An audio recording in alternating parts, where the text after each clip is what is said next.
ਜੀ ਸਾਰੇ ਜੱਗ ਵਿੱਚ ਵਸਦੇ ਪੰਜਾਬੀਆਂ ਨੂੰ ਜੀ ਆਇਆਂ ਨੂੰ ਅੱਜ ਦੇ ਇਸ 6ਵੇਂ ਇੰਟਰਨੈਸ਼ਨਲ ਲਾਇਲਪੁਰ ਪੰਜਾਬੀ ਸੁਲੇਖ ਮੇਲੇ ਤੇ। ਇਹ ਮੇਲਾ ਪਿਛਲੇ 5 ਸਾਲ ਤੋਂ ਹੋ ਰਿਹਾ ਹੈ ਔਰ ਇਸ ਵਾਰੀ ਕਰੋਨਾ ਕਾਰਨ ਸਾਨੂੰ ਇਹ ਆਨਲਾਈਨ ਕਰਨਾ ਪੈ ਰਿਹਾ ਹੈ ਤੇ ਇਹ ਮੇਲਾ ਅਸੀਂ ਸਮਝਦੇ ਕਿ ਪੰਜਾਬੀ ਜ਼ੁਬਾਨ ਦੇ ਜਿਹੜੇ ਮੁxtਲਿਫ ਕਾਨਫਰੰਸਸ ਹੁੰਦੀਆਂ ਉਹਨਾਂ ਤੋਂ ਹਟ ਕੇ ਇੱਕ ਲਿਟਰੇਰੀ ਫੈਸਟੀਵਲ ਹੈ ਜਿਹੜਾ ਲਾਇਲਪੁਰ ਦੇ ਸ਼ਹਿਰ ਦੇ ਵਿੱਚ ਅਸਾਂ ਸ਼ੁਰੂ ਕੀਤਾ।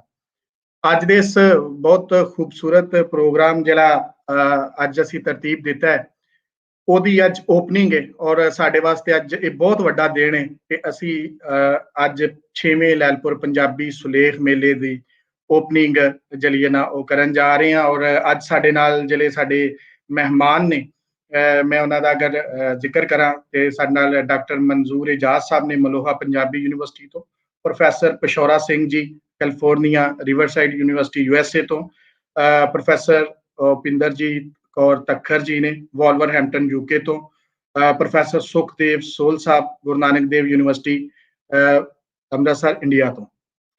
ਇਹ ਜਿਹੜਾ ਪ੍ਰੋਗਰਾਮ ਹੈ ਲਾਇਲਪੁਰ ਪੰਜਾਬੀ ਸੁਲੇਖ ਮੇਲੇ ਦਾ, ਇਹ ਸਾਡੀ ਕੋਲੈਬੋਰੇਟਿਵ ਐਫਰਟ ਹੈ, ਸਾਡੇ ਇਕੱਠਿਆਂ ਹੋ ਕੇ ਅਸੀਂ ਇਹ ਕੰਮ ਕਰਦੇ ਹਾਂ।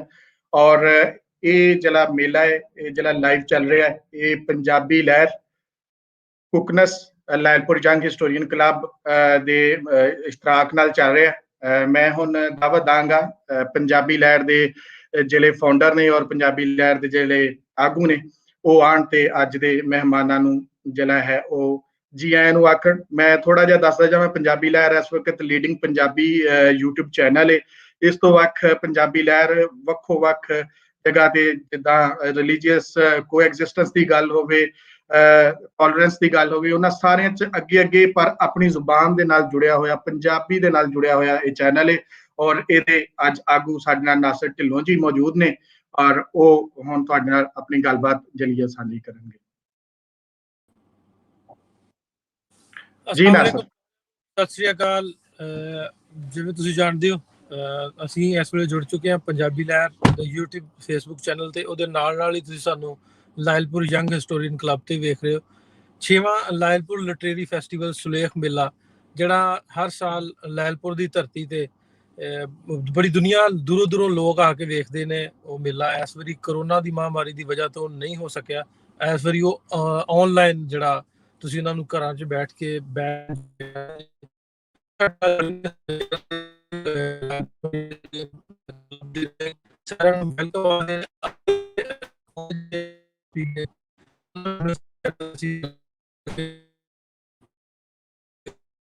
ਉਹਨਾਂ ਨੇ ਸਾਨੂੰ ਟਾਈਮ ਦਿੱਤਾ ਸਾਡੇ ਚੈਨਲ ਤੇ ਆ ਕੇ ਗੱਲਬਾਤ ਕਰਨ ਦਾ।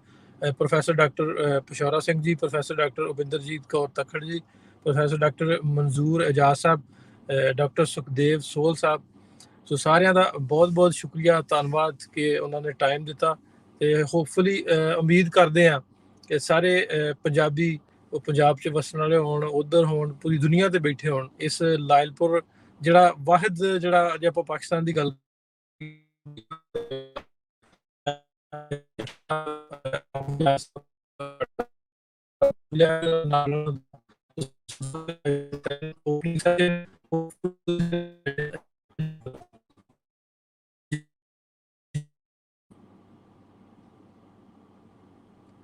ਮੈਂ ਦੱਸਦਾ ਜਾਵਾਂ, ਮੈਂ ਆਊਟ ਆਫ ਸਟੇਸ਼ਨ ਹੈ, ਨਨਕਾਣਾ ਸਾਹਿਬ ਹੈ। ਮੇ ਬੀ ਕੋਈ ਸਿਗਨਲਸ ਦਾ ਪ੍ਰੋਬਲਮ ਹੋਏ ਤੇ ਆਵਾਜ਼ ਨਾ ਕਲੀਅਰ ਹੋਵੇ ਤੇ ਮੈਂ ਚੱਠਾ ਸਾਹਿਬ ਨੂੰ ਕਹਾਂਗਾ ਤੁਸੀਂ ਜ਼ਰੂਰ ਅੱਜ ਦਾ ਪ੍ਰੋਗਰਾਮ ਜਿਹੜਾ ਉਹਨੂੰ ਕੰਟੀਨਿਊ ਕਰੋ।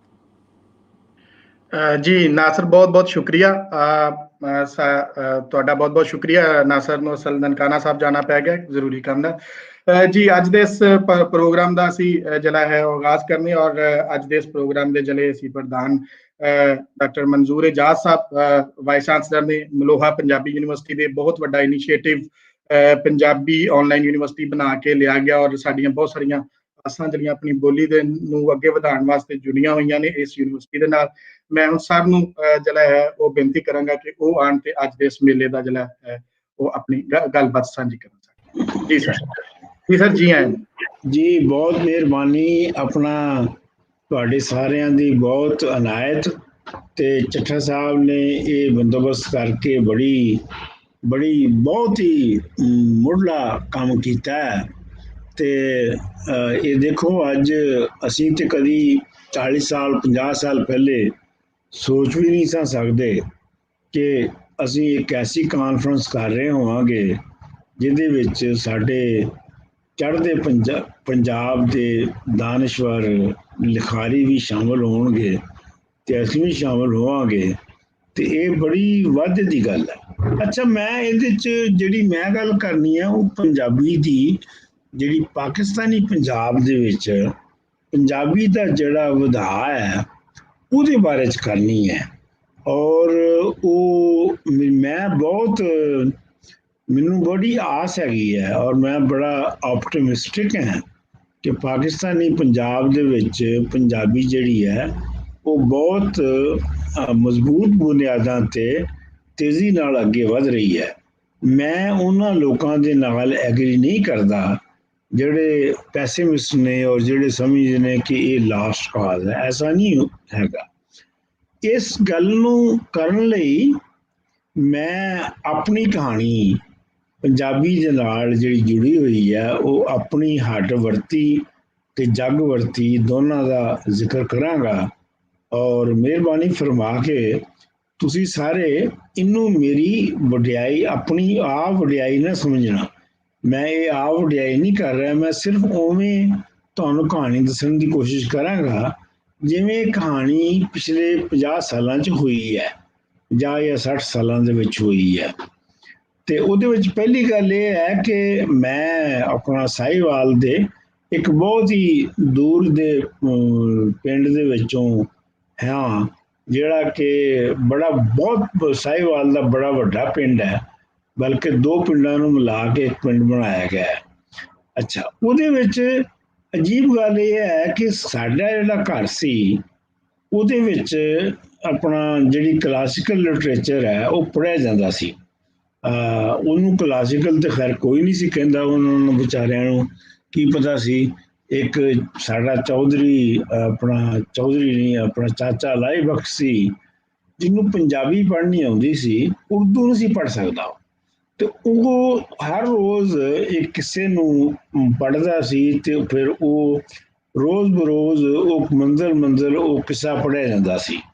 ਅੱਛਾ, ਲੇਕਿਨ ਮੈਂ ਇਹ ਕਹਿਣਾ ਚਾਹੁੰਦਾ ਹਾਂ ਕਿ ਉਸ ਵੇਲੇ ਇਹ ਜਿਹੜੀ ਆਮ ਤਸੱਵਰ ਹੈਗਾ ਨਾ ਆਪਣਾ ਲੋਕਾਂ ਦੇ ਵਿੱਚ ਕਿ ਪਿੰਡਾਂ ਦੇ ਵਿੱਚ ਬੜੇ ਦਾਇਰੇ ਹੁੰਦੇ ਸਨ ਜਿਨ੍ਹਾਂ ਬਹਿ ਕੇ ਇਹ ਕਲਾਸੀਕਲ ਤੇ ਬਾਕੀ ਜਿਹੜਾ ਲਿਟਰੇਚਰ ਹੈ ਪੰਜਾਬੀ ਦਾ ਉਹ ਪੜ੍ਹਿਆ ਜਾਂਦਾ ਸੀ, ਇਹ ਦਰੁਸਤ ਨਹੀਂ ਹੈਗਾ।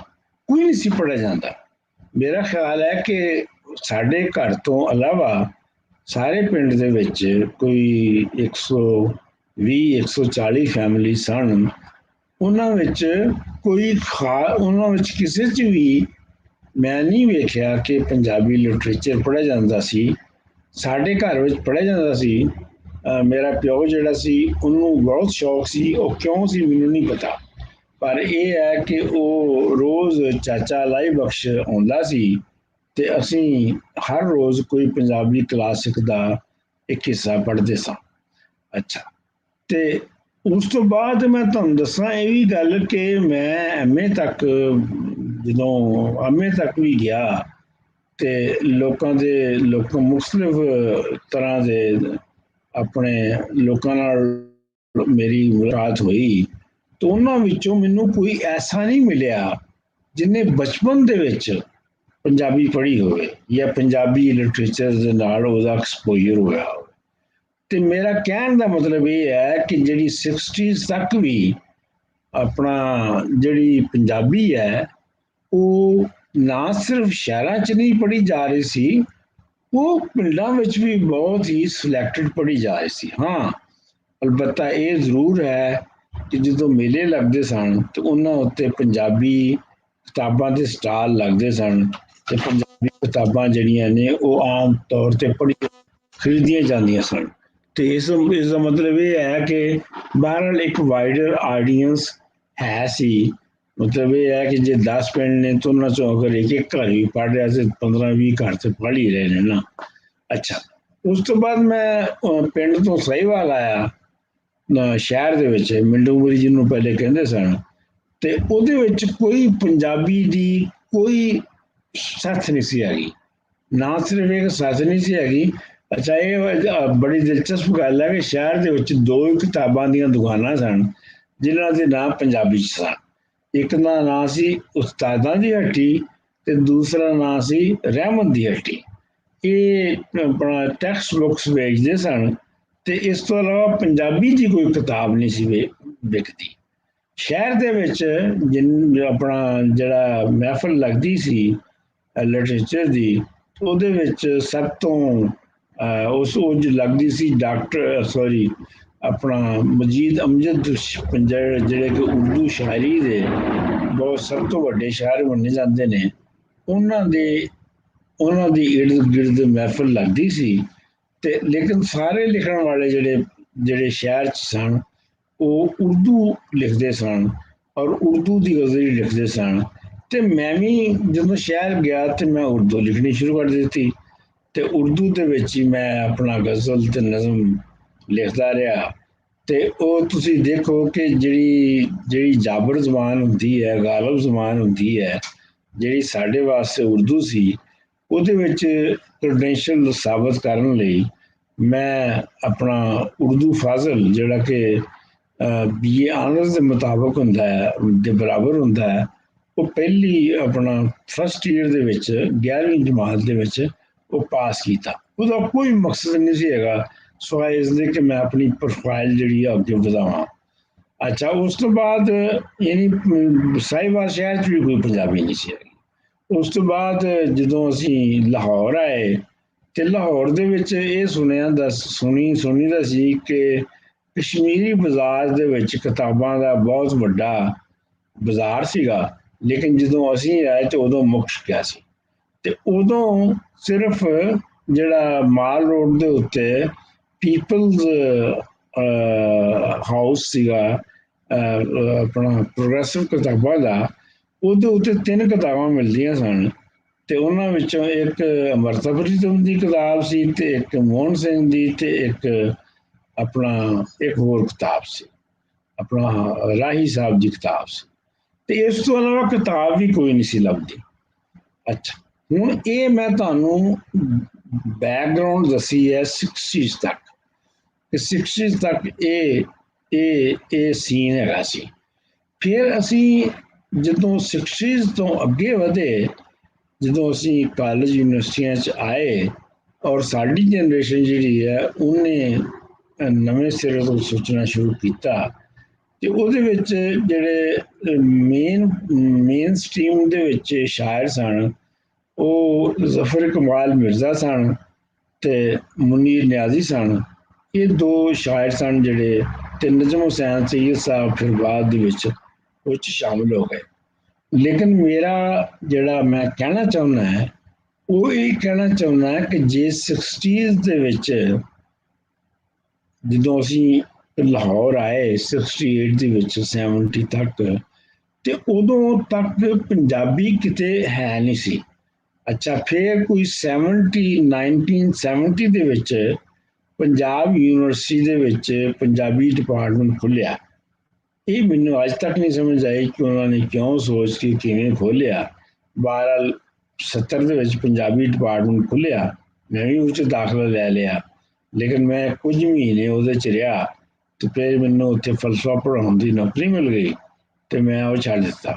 ਲੇਕਿਨ ਇਹ ਹੈ ਕਿ ਜਦੋਂ ਭੁੱਟੋ ਪੀਰੀਅਡ ਆਇਆ ਤੇ ਭੁੱਟੋ ਪੀਰੀਅਡ ਦੇ ਵਿੱਚ ਕੋਈ 70-80 ਕਾਲਜਾਂ ਦੇ ਵਿੱਚ ਪੰਜਾਬੀ ਲੱਗ ਗਈ।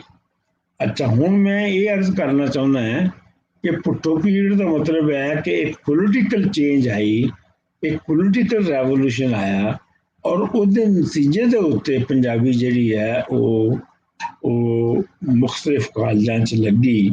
ਮੈਨੂੰ ਇਹ ਯਾਦ ਹੈ ਕਿ ਉਹ ਮੈਂ ਲੰਮੀ ਕਹਾਣੀ ਹੈ, ਲੇਕਿਨ ਮੇਰਾ ਵੀ ਉਹਦੇ 'ਚ ਰੋਲ ਸੀ ਕਿ ਕੋਈ 58 ਕਾਲਜਾਂ ਦੇ ਵਿੱਚ ਪੰਜਾਬ 'ਚ ਪੰਜਾਬੀ ਲਾਈ ਗਈ ਸੀ। ਔਰ ਦਿਲਚਸਪ ਗੱਲ ਇਹ ਹੈ ਕਿ ਜਿਹੜਾ ਸੈਕਟਰੀ ਆਫ ਐਜੂਕੇਸ਼ਨ ਸੀ ਉਹ ਉਰਦੂ ਸਪੀਕਿੰਗ ਸੀ ਤੇ ਲੇਕਿਨ ਪੰਜਾਬੀ ਨਾਲ ਦੀ ਹਮਾਇਤ ਕਰਦਾ ਸੀ ਤੇ ਉਹਨੇ 58 ਕਾਲਜਾਂ ਚ ਲਾਤੀ। ਅੱਛਾ, ਉਸ ਤੋਂ ਬਾਅਦ ਜਿਹੜੀ ਹੈ ਉਹ ਅਸੀਂ ਦੇਖਦੇ ਹਾਂ ਕਿ ਹਾਂ ਉਸ ਜ਼ਮਾਨੇ ਤੱਕ ਜਿਹੜੀ ਇੱਕ ਹੋਰ ਗੱਲ ਜਿਹੜੀ ਅਸੀਂ ਨੋਟ ਕਰਨੇ ਆ ਇਸ ਜ਼ਮਾਨੇ ਤੱਕ, ਉਹ ਇਹ ਹੈ ਕਿ ਦਾਨਸ਼ਵਰ ਹਲਕਿਆਂ ਦੇ ਵਿੱਚ ਤੇ ਪੰਜਾਬੀ ਦਾ ਬਹੁਤ ਘੱਟ ਅਸਰ ਸੀ। ਪਰ ਇਹ ਹੈ ਕਿ ਉਹ ਕਮਿਊਨੀਕੇਸ਼ਨ ਦੇ ਜ਼ਰੀਏ ਜਿਨ੍ਹਾਂ ਦੇ ਵਿੱਚ ਹਕੂਮਤ ਦਾ, ਰਿਆਸਤ ਦਾ ਦਖਲ ਨਹੀਂ ਸੀ, ਉਹਨਾਂ ਵਿੱਚ ਪੰਜਾਬੀ ਪ੍ਰਫੁੱਲਤ ਹੋਈ। ਮਿਸਾਲ ਦੇ ਤੌਰ ਦੇ ਉੱਤੇ ਜਿਹੜਾ ਰੇਡੀਓ ਟੀਵੀ ਸੀ, ਉਹਦੇ ਵਿੱਚ ਤੇ ਉਹ ਉਸ ਵੇਲੇ ਤੱਕ ਰੇਡੀਓ ਟੀਵੀ ਮੇਨ ਜ਼ਰੀਆ ਸੀ ਜਿਹਦੇ ਜ਼ਰੀਏ ਜਿਹੜੇ ਲੋਕੀ ਨੇ ਉਹ ਦਾਨਸ਼ਵਰ ਜਾਂ ਆਰਟਿਸਟ ਨੇ ਉਹ ਕਮਿਊਨੀਕੇਟ ਕਰਦੇ ਸਨ ਤੇ ਉੱਥੋਂ ਸਰਟੀਫਿਕੇਟ ਲੈਂਦੇ ਸਨ, ਭਾਵੇਂ ਉਹ 15 ਰੁਪਏ ਵੀ ਦਿੰਦੇ ਸਨ।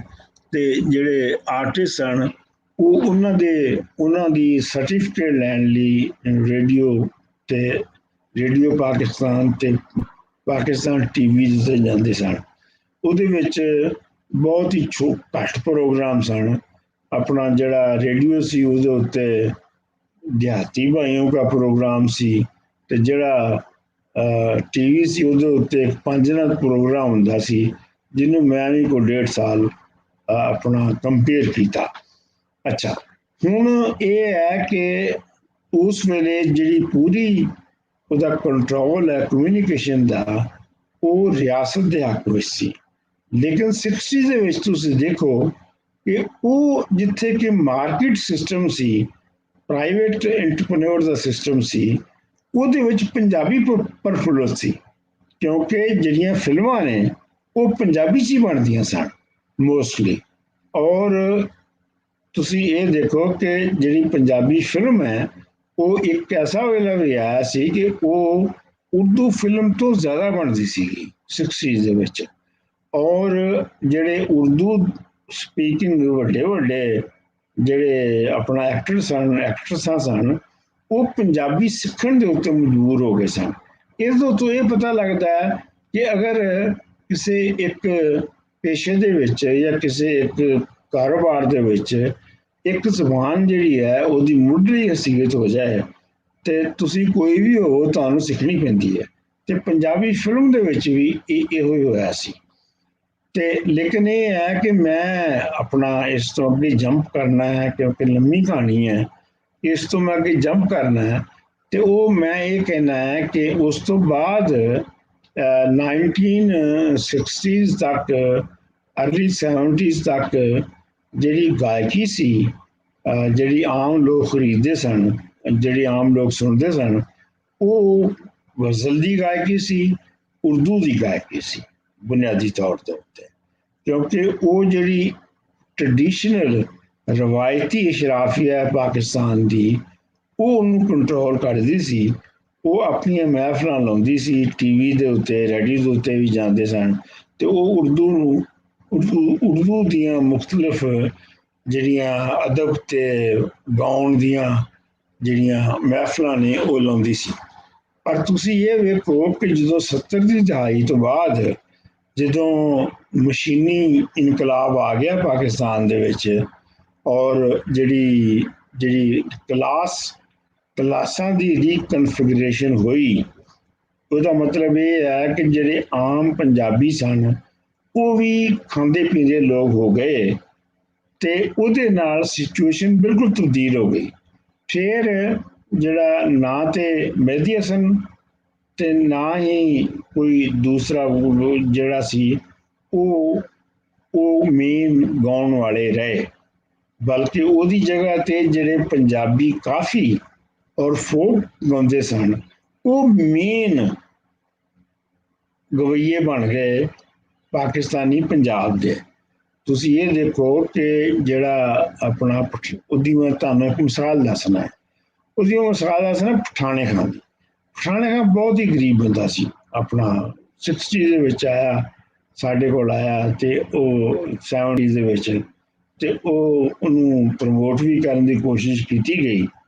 ਲੇਕਿਨ ਇਹ ਹੈ ਕਿ ਉਸ ਵੇਲੇ ਤੱਕ ਕਾਫੀ ਜਾਂ ਪੰਜਾਬੀ ਸਿੰਗਿੰਗ ਜਿਹੜੀ ਹੈ ਉਹ ਅਜੇ ਇੰਨੀ ਉੱਤੇ ਨਹੀਂ ਸੀ ਆਈ। ਲੇਕਿਨ ਹੌਲੀ ਹੌਲੀ ਫਿਰ ਇਹ ਹੋਇਆ ਕਿ ਤੁਸੀਂ ਵੇਖੋ ਕਿ ਪਿਛਲੇ 40 ਸਾਲ ਦੇ ਵਿੱਚ ਸਭ ਤੋਂ ਜ਼ਿਆਦਾ ਪਾਕਿਸਤਾਨੀ ਪੰਜਾਬ 'ਚ ਜੋ ਗਾਇਆ ਗਿਆ ਹੈ ਉਹ ਪੰਜਾਬੀ ਫੋਕ ਹੈ, ਜਾਂ ਪੰਜਾਬੀ ਕਾਫੀ ਹੈ, ਜਾਂ ਪੰਜਾਬੀ ਦੇ ਹੋਰ ਲਿਟਰੇਚਰ ਨੇ।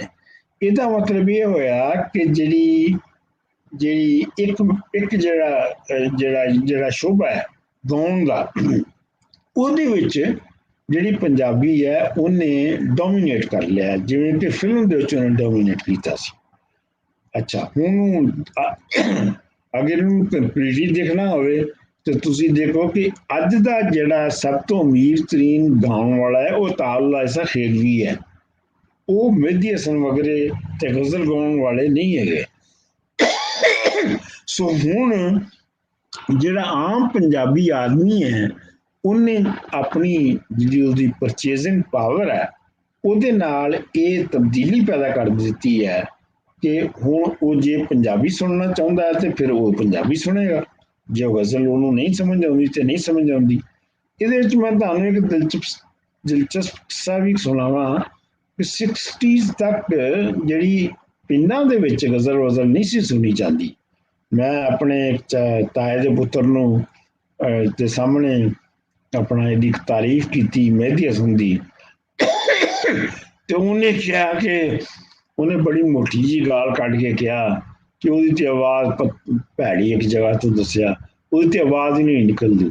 ਗਾਉਣ ਵਾਲਾ ਤੇ ਅਸਲ ਦੇ ਵਿੱਚ ਆਪਣਾ ਆਲਮ ਲੋਹਾਰ ਹੈ।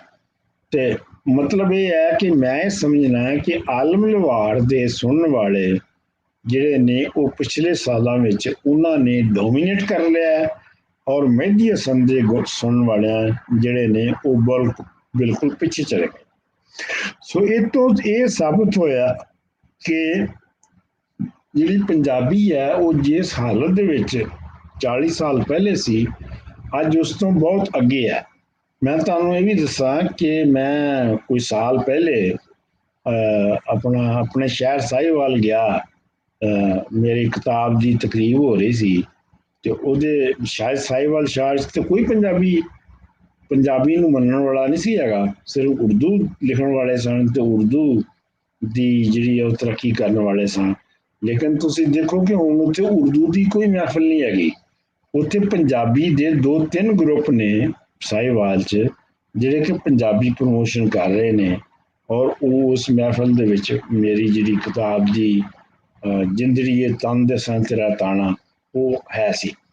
ਅੱਛਾ, ਹੁਣ ਇਹਦਾ ਮੈਂ ਇਹ ਕਨਕਲੂਡ ਕਰਨਾ ਹੈ ਕਿ ਹੁਣ ਪਾਕਿਸਤਾਨ ਦੇ ਵਿੱਚ, ਪਾਕਿਸਤਾਨੀ ਪੰਜਾਬ ਦੇ ਵਿੱਚ ਬਹੁਤ ਹੀ ਸਾਰੇ ਗਰੁੱਪ ਹੈਗੇ ਨੇ ਜਿਹੜੇ ਕਿ ਇਹ ਆਪਣਾ ਪੰਜਾਬੀ ਦੇ ਪ੍ਰਚਾਰ ਦਾ ਕੰਮ ਕਰ ਰਹੇ ਨੇ।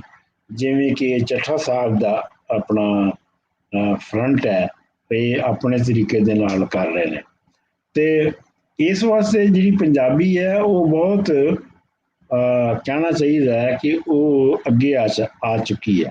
ਲੇਕਿਨ ਮੈਂ ਸਮਝਦਾ ਕਿ ਪੰਜਾਬੀ ਦੇ ਵਿੱਚ ਅਜੇ ਘਾਟ ਇਹ ਹੈ ਕਿ ਪੰਜਾਬੀ ਜ਼ੁਬਾਨ ਦੇ ਵਿੱਚ ਜਿਹੜਾ ਨਵਾਂ ਨੌਲੇਜ ਹੈ, ਨਵੀਆਂ ਸਾਇੰਸਿਸ ਨੇ, ਉਹ ਇਲਮ ਕ੍ਰੀਏਟ ਨਹੀਂ ਹੋਇਆ, ਔਰ ਸਾਰਾ ਕੁਝ ਜਿਹੜਾ ਹੈ ਉਹ ਸਿਰਫ ਚੰਦ ਕਲਾਸੀਕਲ ਸ਼ਾਇਰਾਂ ਦੇ ਉੱਤੇ ਹੀ ਘੁੰਮਦਾ ਰਹਿੰਦਾ ਹੈ।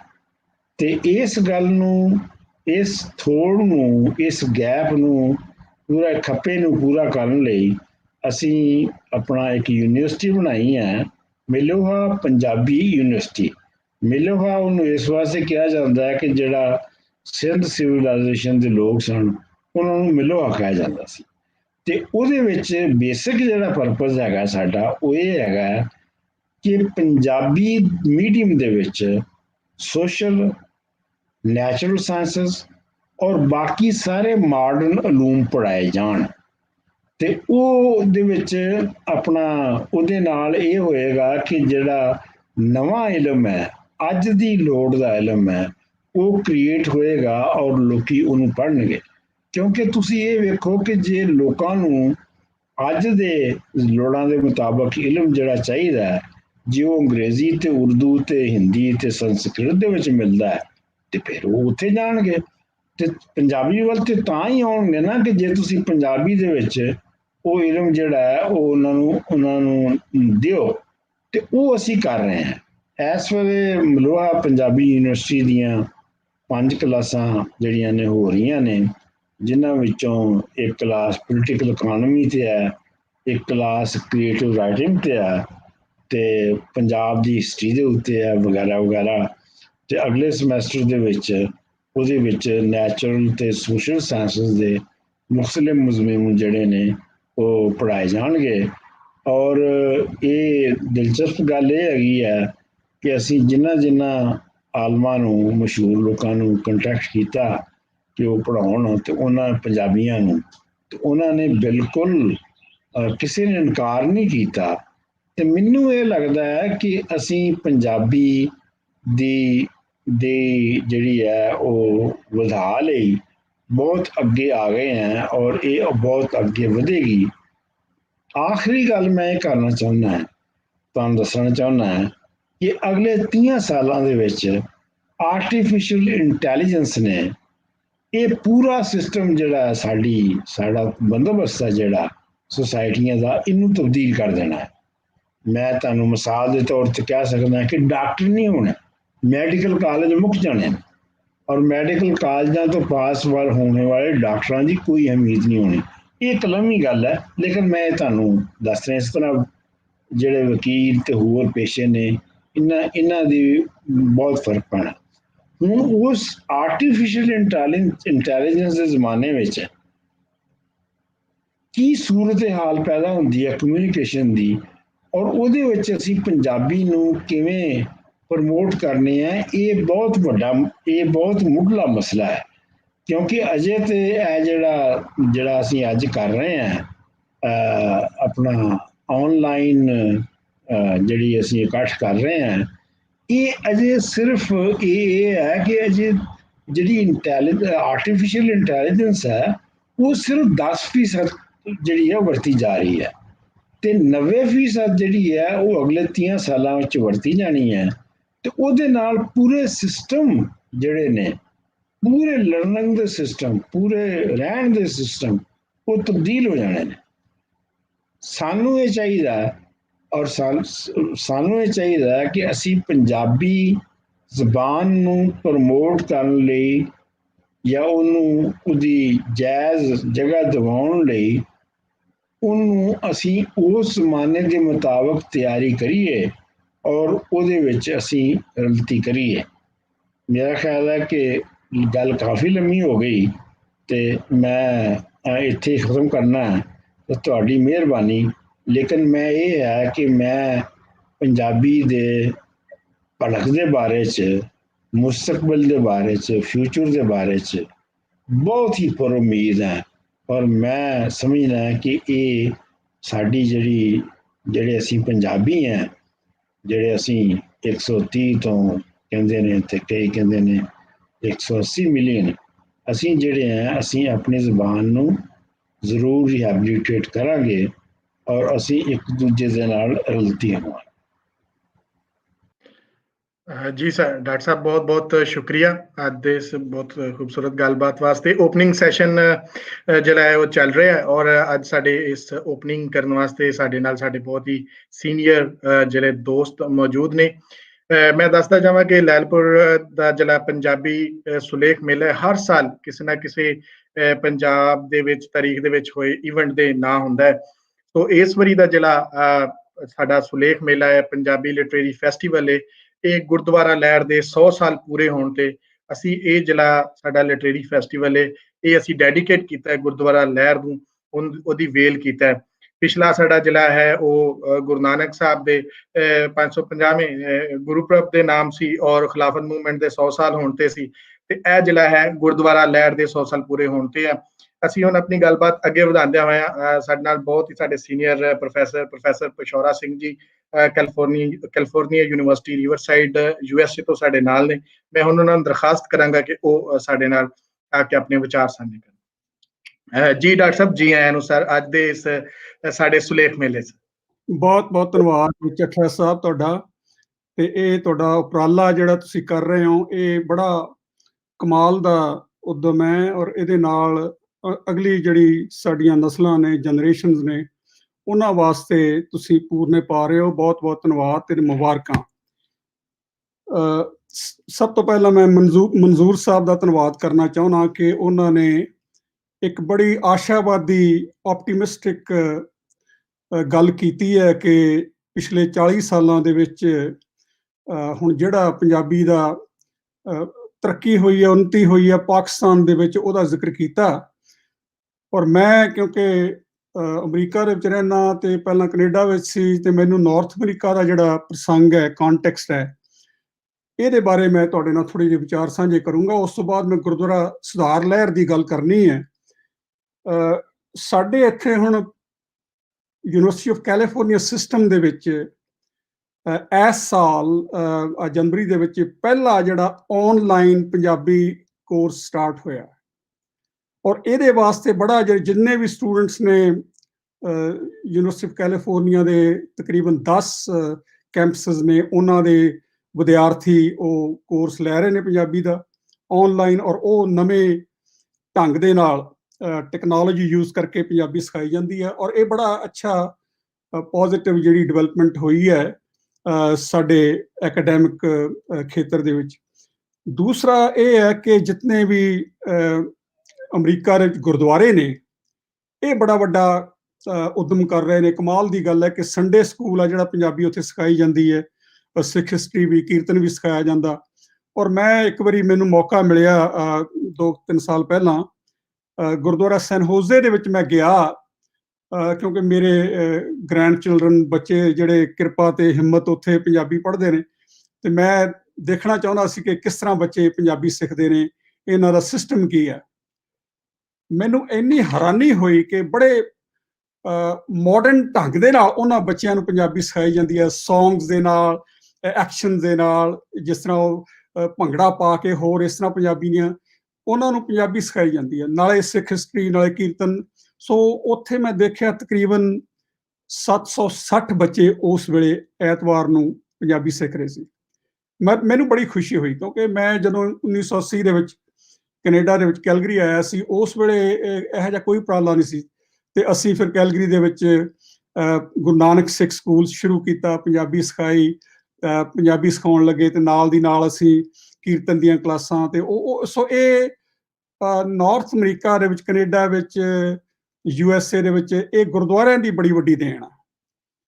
ਉਹ ਪੰਜਾਬੀ ਦੀਆਂ ਕਲਾਸਾਂ ਲੱਗਦੀਆਂ ਨੇ, ਸੰਡੇ ਸਕੂਲ ਲੱਗਦੇ ਨੇ। ਔਰ ਇਹ ਇੱਕ ਉਦਮ ਹੈ ਕਿ ਜਿਹਦੇ ਨਾਲ ਬੱਚੇ ਆ ਜਿਹੜੇ ਉਹ ਆਪਣੀਆਂ ਜੜ੍ਹਾਂ ਦੇ ਨਾਲ, ਰੂਟਸ ਦੇ ਨਾਲ ਜੁੜੇ ਰਹਿੰਦੇ ਨੇ ਤੇ ਪੰਜਾਬੀ ਬੋਲੀ ਸਿੱਖਦੇ ਨੇ।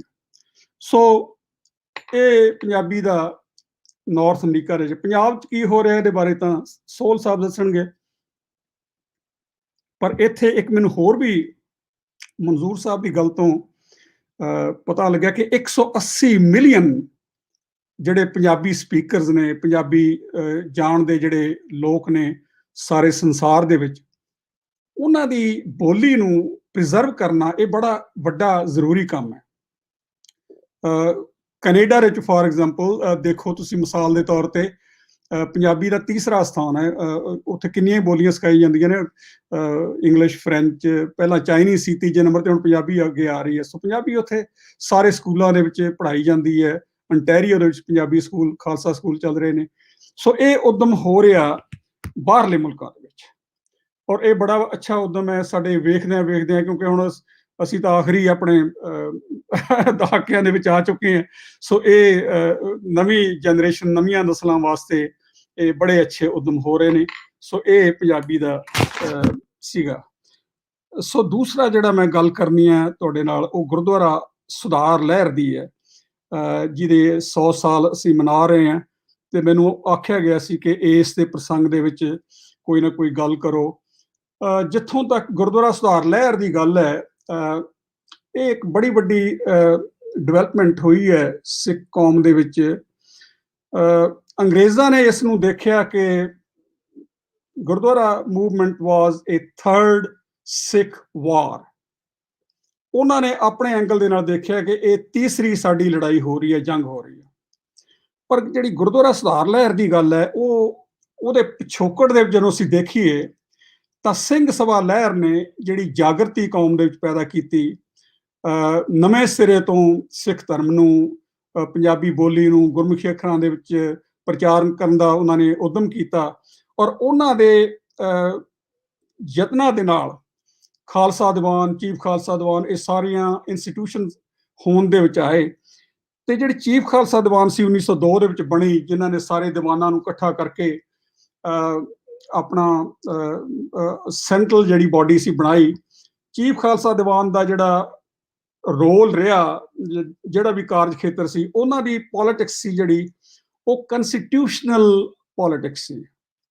ਉਹ ਬ੍ਰਿਟਿਸ਼ ਸਰਕਾਰ ਦੇ ਕਾਨੂੰਨ ਦੇ ਦਾਇਰੇ ਦੇ ਅਧੀਨ ਰਹਿ ਕੇ ਨਾਲੇ ਸਰਕਾਰ ਦੇ ਨਾਲ ਗੱਲਬਾਤ ਰੱਖਣੀ, ਨਾਲੇ ਉਹਨਾਂ ਦੇ ਨਾਲ ਜੀ ਹਜ਼ੂਰੀ ਕਰੀ ਜਾਣਾ, ਤੇ ਨਾਲ ਦੀ ਨਾਲ ਆਪਣੇ ਕੌਮ ਦੇ ਹਿੱਤਾਂ ਦੇ ਵਾਸਤੇ ਆਪਣੀ ਆਵਾਜ਼ ਉਠਾਉਣੀ। ਔਰ ਉਹਨਾਂ ਦੀ ਇੱਕ ਸਭ ਤੋਂ ਵੱਡੀ ਦੇਣ ਜਿਹੜੀ ਉਸ ਵੇਲੇ ਹੋਈ ਹੈ, 1909 ਦੇ ਵਿੱਚ ਆਨੰਦ ਮੈਰਿਜ ਐਕਟ ਪਾਸ ਹੋਇਆ, ਜਿਹਦੇ ਨਾਲ ਸਿੱਖ ਆਇਡੈਂਟੀਟੀ ਦੇ ਵਿੱਚ ਬੜਾ ਵੱਡਾ ਫਰਕ ਆਇਆ। ਉਹ ਪਾਸ ਹੋ ਗਿਆ। ਸੋ ਇਹ ਉਹਨਾਂ ਦੀ ਬੜੀ ਵੱਡੀ ਦੇਣ ਸੀ। ਪਰ ਉਹ ਉਸ ਵੇਲੇ, ਉਸ ਤੋਂ ਬਾਅਦ ਫਿਰ ਜਿਹੜੇ ਹਾਲਾਤ ਵਾਪਰੇ, ਜਿਨ੍ਹਾਂ ਕਰਕੇ ਗੁਰਦੁਆਰਾ ਸਰਦਾਰ ਲਹਿਰ ਹੋਂਦ ਦੇ ਵਿੱਚ ਆਈ, ਉਹਨਾਂ ਦਾ ਮੈਂ ਜ਼ਿਕਰ ਕਰਨਾ ਚਾਹਾਂਗਾ, ਕਿਉਂਕਿ ਹਰ ਇੱਕ ਲਹਿਰ ਨੂੰ ਸਮਝਣ ਵਾਸਤੇ ਉਹਦਾ ਜਿਹੜਾ ਇਤਿਹਾਸਕ ਪ੍ਰਸੰਗ ਹੈ, ਹਿਸਟੋਰੀਕਲ ਕੰਟੈਕਸਟ ਹੈ, ਉਹ ਸਮਝਣਾ ਬੜਾ ਜ਼ਰੂਰੀ ਹੁੰਦਾ। ਗੁਰਦੁਆਰਾ ਸਰਦਾਰ ਲਹਿਰ ਤੋਂ ਪਹਿਲਾਂ ਕਿਤਨੀਆਂ ਹੀ ਬੜੀਆਂ ਵੱਡੀਆਂ ਘਟਨਾਵਾਂ ਵਾਪਰ ਚੁੱਕੀਆਂ ਸੀ। ਸੋ ਉਹਨਾਂ ਘਟਨਾਵਾਂ ਦਾ ਅਸਰ ਇਹ ਹੋਇਆ, ਫਾਰ ਐਗਜ਼ਾਮਪਲ ਕੋਮਾਗਾਟਾ ਮਾਰੂ ਤਾਂ ਜਦੋਂ ਵਾਪਸ ਕਰ ਦਿੱਤਾ ਕੈਨੇਡਾ ਤੋਂ, ਕਲਕੱਤੇ ਪਹੁੰਚਿਆ, ਉੱਥੇ ਉਹਨਾਂ ਤੇ ਗੋਲੀ ਚਲਾ ਦਿੱਤੀ, 30-35 ਸਿੱਖ ਮਾਰੇ ਗਏ। ਔਰ ਉਹਦਾ ਬੜਾ ਨੈਗੇਟਿਵ ਅਸਰ ਹੋਇਆ ਸਿੱਖ ਕੌਮ ਦੇ ਵਿੱਚ। ਔਰ ਉਹ ਸਿੱਖ ਆਪਣੇ ਅੰਗਰੇਜ਼ੀ ਹਕੂਮਤ ਦੇ ਖਿਲਾਫ ਹੋ ਗਏ। ਤੇ ਦੂਸਰਾ ਜਿਹੜਾ ਜਲਿਆਂਵਾਲੇ ਬਾਗ ਦਾ ਸਾਕਾ ਸੀਗਾ ਵਿਸਾਖੀ ਵਾਲੇ ਦਿਨ 1919 ਦੇ ਵਿੱਚ, ਇਹਨੇ ਤਾਂ ਬਿਲਕੁਲ ਸਿੱਖ ਹਿਰਦਿਆਂ ਨੂੰ, ਪੰਜਾਬੀ ਹਿਰਦਿਆਂ ਨੂੰ ਵਲੂੰਦਰ ਕੇ ਰੱਖ ਦਿੱਤਾ। ਔਰ ਇਹਦੇ ਨਾਲ ਜਿਹੜਾ ਫਿਰ ਇੱਕ ਗੁਰਦੁਆਰਾ ਰਕਾਬਗੰਜ ਦੀ ਦੀਵਾਰ ਨੂੰ ਢਾਹ ਕੇ ਦਿੱਤਾ, ਉਹਦੇ ਖਿਲਾਫ ਵੀ ਸਿੱਖਾਂ ਵਿੱਚ ਰੋਸ ਹੋਇਆ, ਉਹਨਾਂ ਨੂੰ ਵਾਪਸ ਲੈਣਾ ਪਿਆ ਆਪਣਾ ਫੈਸਲਾ। ਸੋ ਇਸ ਨੂੰ ਜਦੋਂ ਅਸੀਂ ਦੇਖੀਏ ਉਹ ਹਿਸਟੋਰੀਕਲ ਕੰਟੈਕਸਟ ਦੇ ਵਿੱਚ, ਤਾਂ ਇਹਦੇ ਵਿੱਚ 4 ਵੱਡੇ ਕਾਰਨ ਬਣ ਜਾਂਦੇ ਨੇ। ਪਹਿਲਾ ਕਾਰਨ ਸੀ ਡਿਸਕੰਟੈਂਟ ਅਮੰਗ ਸਿੱਖ ਫਾਰਮਰਸ ਹੂ ਵਰ ਇਕਨੋਮਿਕਲੀ ਡਿਸਟ੍ਰੈਸਡ। ਹੁਣ ਅੱਜ ਦਾ ਜਿਹੜਾ ਕਿਸਾਨ ਮੋਰਚਾ ਲੱਗਿਆ ਹੋਇਆ, ਆਪਾਂ ਸਾਰੇ ਜਾਣਦੇ ਹਾਂ ਕਿ ਹਿੰਦੁਸਤਾਨ 'ਚ ਇਸ ਵੇਲੇ ਕੀ ਹੋ ਰਿਹਾ। ਇਹ ਕਿਸਾਨ ਮੋਰਚਾ ਉਸ ਵੇਲੇ ਵੀ ਕਿਸਾਨਾਂ ਦੇ ਵਿੱਚ ਇੱਕ ਡਿਸਕੰਟੈਂਟ, ਆਰਥਿਕ ਸੰਕਟ ਆ ਗਿਆ ਸੀ। ਔਰ ਉਹਨਾਂ ਨੇ ਅੰਗਰੇਜ਼ੀ ਹਕੂਮਤ ਦੇ ਖਿਲਾਫ ਆਪਣੀ ਆਵਾਜ਼ ਬੁਲੰਦ ਕਰਨ ਦਾ ਨਿਰਣਾ ਲੈ ਲਿਆ। ਇਹ ਪਹਿਲਾ ਕਾਰਨ ਸੀ। ਦੂਸਰਾ ਕਾਰਨ ਸੀਗਾ, ਜਿਸ ਤਰ੍ਹਾਂ ਅੱਜ ਕੱਲ੍ਹ ਪੈਂਡੈਮਿਕ ਹੈ, ਕਰੋਨਾ ਵਾਇਰਸ ਦਾ ਜਿਹੜਾ ਚੱਲਿਆ ਹੋਇਆ, ਸਾਰੇ ਸੰਸਾਰ ਨੂੰ ਆਪਣੀ ਲਪੇਟ ਦੇ ਵਿੱਚ ਲੈ ਰਿਹਾ। ਅਸੀਂ ਇਹਦੇ ਵਿੱਚ ਜਿਉਂ ਰਹੇ, ਸਾਲ ਤੋਂ ਅਸੀਂ ਇਹਦੇ ਨਾਲ ਲੜ ਰਹੇ ਹਾਂ। ਉਸ ਵੇਲੇ ਵੀ ਐਪੀਡੈਮਿਕਸ, ਪਲੇਗ ਸੀ, ਜਿਹੜੀ ਮਹਾਂਮਾਰੀ ਪਲੇਗ ਫੈਲੀ ਹੋਈ ਸੀ। ਉਹ ਪਲੇਗ ਨੇ ਪਿੰਡਾਂ ਦੇ ਬੰਦਿਆਂ ਨੂੰ ਤਬਾਹ ਕਰਕੇ ਰੱਖ ਦਿੱਤਾ। ਪਾਪੂਲੇਸ਼ਨ ਦੇ ਉੱਤੇ ਇੰਨਾ ਇਫੈਕਟ ਹੋਇਆ ਕਿ ਉਹਦੇ ਨਾਲ ਪੰਜਾਬ ਦੇ ਲੋਕਾਂ ਦੇ ਵਿੱਚ ਖਾਸ ਕਰਕੇ ਬੜਾ ਵੱਡਾ ਰੋਸ ਪ੍ਰਗਟ ਹੋ ਗਿਆ, ਕਿਉਂਕਿ ਤੁਹਾਡੇ ਦੇਖਦਿਆਂ ਬੰਦੇ ਪਲੇਗ ਨਾਲ ਮਰੀ ਜਾ ਰਹੇ ਨੇ, ਉਹਦਾ ਕੋਈ ਇਲਾਜ ਨਹੀਂ ਹੋ ਰਿਹਾ। ਸੋ ਉਹਦੇ ਨਾਲ ਵੀ ਅੰਗਰੇਜ਼ੀ ਹਕੂਮਤ ਦੇ ਵਿਰੁੱਧ ਆਵਾਜ਼ ਉਠਾਉਣ ਦੇ ਫੈਸਲੇ ਹੋ ਗਏ। ਤੋ ਇਹਦੇ ਨਾਲ ਜਿਹੜੇ ਤੀਜਾ ਕਾਰਨ ਸੀ, ਵਰਲਡ ਵਾਰ ਸੈਕੰਡ ਤੋਂ ਬਾਅਦ ਜਿਹੜੇ ਸਿੱਖ ਫੌਜੀ ਵਾਪਸ ਆਏ, ਡੀਮੋਬਲਾਈਜ਼ ਹੋਏ, ਔਰ ਉਹਨਾਂ ਸਾਹਮਣੇ ਕੋਈ ਹੋਰ ਆਦਰਸ਼ ਨਹੀਂ ਸੀ। ਉਹਨਾਂ ਨੇ ਦੇਖਿਆ ਕਿ ਆ ਕੇ ਹੁਣ ਅਸੀਂ ਕਰੀਏ ਕੀ। ਉਹਨਾਂ ਦੇ ਦਿਮਾਗ ਦੇ ਵਿੱਚ ਵੀ ਇਹ ਗੁਰਦੁਆਰਾ ਸਰਦਾਰ ਲਹਿਰ ਦੇ ਵਿੱਚ ਸ਼ਾਮਲ ਹੋਣ ਦਾ ਬੜਾ ਵੱਡਾ ਜਾਗਰਤੀ ਪੈਦਾ ਹੋ ਗਈ। ਸੋ ਚੌਥਾ ਜਿਹੜਾ ਰਿਫਾਰਮ ਸਿੱਖ ਸੀ, ਜਿਹੜੇ ਉਹ ਕਹਿੰਦੇ ਨੇ ਵੀ ਜਿਹੜੀ ਚੀਫ ਖਾਲਸਾ ਦੀਵਾਨ ਦੀ ਕੰਸਟੀਟਿਊਸ਼ਨਲ ਪੋਲਿਟਿਕਸ ਆ, ਇਹ ਕੋਈ ਬਹੁਤੀ ਲਾਹੇਵੰਦ ਨਹੀਂ ਹੈਗੀ। ਇਹ ਸਮੁੱਚੇ ਪੰਥ ਨੂੰ ਜਾਂ ਸਮੁੱਚੀ ਸਿੱਖ ਕੌਮ ਨੂੰ ਜਾਂ ਪੰਜਾਬੀਆਂ ਨੂੰ ਉਹਨਾਂ ਦੇ ਫਾਇਦੇ ਵਿੱਚ ਗੱਲ ਨਹੀਂ ਕਰਦੇ। ਇਹ ਸਿਰਫ ਆਪਣੇ ਹਿੱਤਾਂ ਨੂੰ ਬਚਾਉਣ ਦੇ ਵਾਸਤੇ ਉਹ ਸਰਕਾਰ ਨਾਲ ਗੱਲਾਂ ਬਾਤਾਂ ਕਰਦੇ ਨੇ। ਸੋ ਉਸ ਕੰਸਟੀਟਿਊਸ਼ਨਲ ਪੋਲਿਟਿਕਸ ਨੂੰ ਇਹਨਾਂ ਨੇ ਐਜੀਟੇਸ਼ਨਲ ਪੋਲਿਟਿਕਸ ਦੀ ਫੇਜ਼ ਦੇ ਵਿੱਚ ਬਦਲ ਕੇ ਰੱਖ ਦਿੱਤਾ। ਸੋ ਇਹਦਾ ਨਤੀਜਾ ਕੀ ਹੋਇਆ? ਨਵੰਬਰ 15-16 1920 ਨੂੰ ਸ਼੍ਰੋਮਣੀ ਗੁਰਦੁਆਰਾ ਪ੍ਰਬੰਧਕ ਕਮੇਟੀ ਹੋਂਦ ਦੇ ਵਿੱਚ ਆਈ। ਉਹਦੇ ਵਿੱਚ ਉਹਨਾਂ ਨੇ ਫਿਰ ਤਕਰੀਬਨ 170 ਦੇ ਬੰਦੇ ਦੀ ਕਮੇਟੀ ਬਣਾ ਲਈ ਕਿ ਅਸੀਂ ਗੁਰਦੁਆਰਿਆਂ ਦਾ ਸੁਧਾਰ ਕਰਨਾ। ਜਿਹੜਾ ਇਮੀਡੀਏਟ ਕਾਰਨ ਬਣਿਆ ਜਿਹੜਾ ਉਸ ਵੇਲੇ ਦਾ, ਉਹ ਇਹ ਸੀ ਕਿ ਜਿਹੜੇ ਦਲਿਤ ਸਨ, ਉਹ ਜਿਹੜੇ ਖਾਲਸਾ ਸਿੰਘ ਬਣ ਜਾਂਦੇ ਸੀ, ਉਹ ਜਦੋਂ ਆਪਣਾ ਕੜਾਹ ਪ੍ਰਸ਼ਾਦ ਦਰਬਾਰ ਸਾਹਿਬ ਚੜਾਉਣ ਵਾਸਤੇ ਲੈ ਕੇ ਜਾਂਦੇ ਸੀ ਤਾਂ ਪੁਜਾਰੀ ਸੀ, ਜਿਹੜੇ ਮਹੰਤ ਸੀ, ਉਹ ਸਵੀਕਾਰ ਨਹੀਂ ਸੀ ਕਰਦੇ, ਕਹਿੰਦੇ ਪਿੱਛੇ ਰਹੋ ਤੁਸੀਂ, ਉਹਨਾਂ ਨੂੰ ਅੱਗੇ ਇਜਾਜ਼ਤ ਨਹੀਂ ਸੀ ਦਿੱਤੀ ਜਾਂਦੀ। ਸੋ ਉਸ ਵੇਲੇ ਦੇ ਜਿਹੜੇ ਆਗੂ ਸੀ, ਸਿੱਖ ਆਗੂ, ਉਹਨਾਂ ਨੇ ਦਲਿਤਾਂ ਨੂੰ ਨਾਲ ਲੈ ਕੇ ਗੁਰਦੁਆਰਾ ਦਰਬਾਰ ਸਾਹਿਬ ਗੋਲਡਨ ਟੈਂਪਲ ਉੱਥੇ ਲੈ ਕੇ ਗਏ ਤੇ ਪੁਜਾਰੀਆਂ ਨੂੰ ਕਿਹਾ ਤੁਸੀਂ ਅਰਦਾਸ ਕਰੋ, ਜੇ ਨਹੀਂ ਕਰੋਗੇ ਤਾਂ ਅਸੀਂ ਇੱਥੇ ਮੋਰਚਾ ਲਾ ਦਿਆਂਗੇ। ਸੋ ਉਸ ਵੇਲੇ ਫੈਸਲਾ ਇਹ ਹੋਇਆ ਕਿ ਗੁਰੂ ਗ੍ਰੰਥ ਸਾਹਿਬ ਦਾ ਵਾਕ ਲਿਆ ਜਾਏ। ਅਰਦਾਸ ਕੀਤੀ, ਵਾਕ ਆਇਆ, ਨਿਗੁਣਿਆਂ ਨੂੰ ਆਪੇ ਬਖਸ਼ਲੇ ਭਾਈ, ਸਤਿਗੁਰ ਕੀ ਸੇਵਾ ਲਾਏ।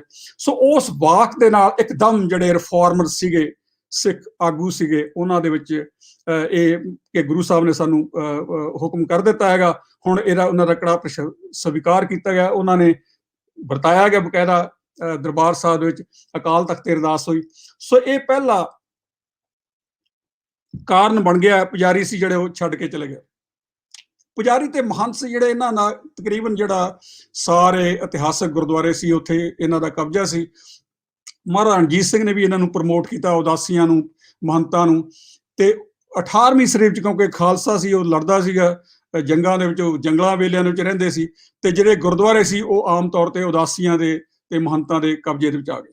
ਔਰ ਇਹ ਚੱਲਦੇ ਰਹੇ ਤੇ ਅੰਗਰੇਜ਼ ਸਰਕਾਰ ਨੇ ਕੀ ਕੀਤਾ, ਉਹਨਾਂ ਪੁਜਾਰੀਆਂ ਨੂੰ ਤੇ ਮਹੰਤਾਂ ਨੂੰ ਲੀਗਲ ਰੈਕਗਨੀਸ਼ਨ ਦੇ ਕੇ ਕਿ ਇਹ ਤੁਹਾਡੀ ਪ੍ਰਾਪਰਟੀ ਹੈ, ਔਰ ਹੈ ਤੇ ਸਿੱਖਾਂ ਦੇ ਗੁਰਦੁਆਰੇ ਨੇ, ਪਰ ਉਹਨਾਂ ਨੂੰ ਕਹਿ ਦਿੱਤਾ ਕਿ ਇਹਦੇ ਤੇ ਤੁਸੀਂ, ਉਹ ਆਪਣੀ ਮਰਜ਼ੀ ਨਾਲ ਕਈ ਵਾਰੀ ਗੁਰਦੁਆਰਿਆਂ ਦੀਆਂ ਜ਼ਮੀਨਾਂ ਵੇਚਣ ਵੀ ਲੱਗੇ। ਤੇ ਇਹਦੇ ਰੋਸ ਦੇ ਵਿੱਚ ਫਿਰ ਇਹ ਲਹਿਰ ਚੱਲੀ, ਔਰ ਇਹਦੇ ਨਾਲ 20 ਦਸੰਬਰ 1920 ਨੂੰ ਫਿਰ ਅਕਾਲੀ ਦਲ ਵੀ ਹੋਂਦ ਦੇ ਵਿੱਚ ਆ ਗਿਆ, 14 ਦਸੰਬਰ 1920 ਨੂੰ। ਤੇ ਪਹਿਲਾ ਜਿਹੜਾ ਮੋਰਚਾ ਲੱਗਿਆ 20 ਦਸੰਬਰ 1920 ਨੂੰ ਗੁਰਦੁਆਰਾ ਪੰਜਾ ਸਾਹਿਬ ਉਹਨਾਂ ਨੇ ਆਪਣੇ ਕਬਜ਼ੇ ਵਿੱਚ ਲੈ ਲਿਆ। 24 ਜਨਵਰੀ 1920 ਨੂੰ ਤਰਨਤਾਰਨ ਸਾਹਿਬ ਦਾ ਮਹੰਤਾਂ ਨੂੰ ਉਹਨਾਂ ਤੋਂ ਆਜ਼ਾਦ ਕਰਾ ਲਿਆ।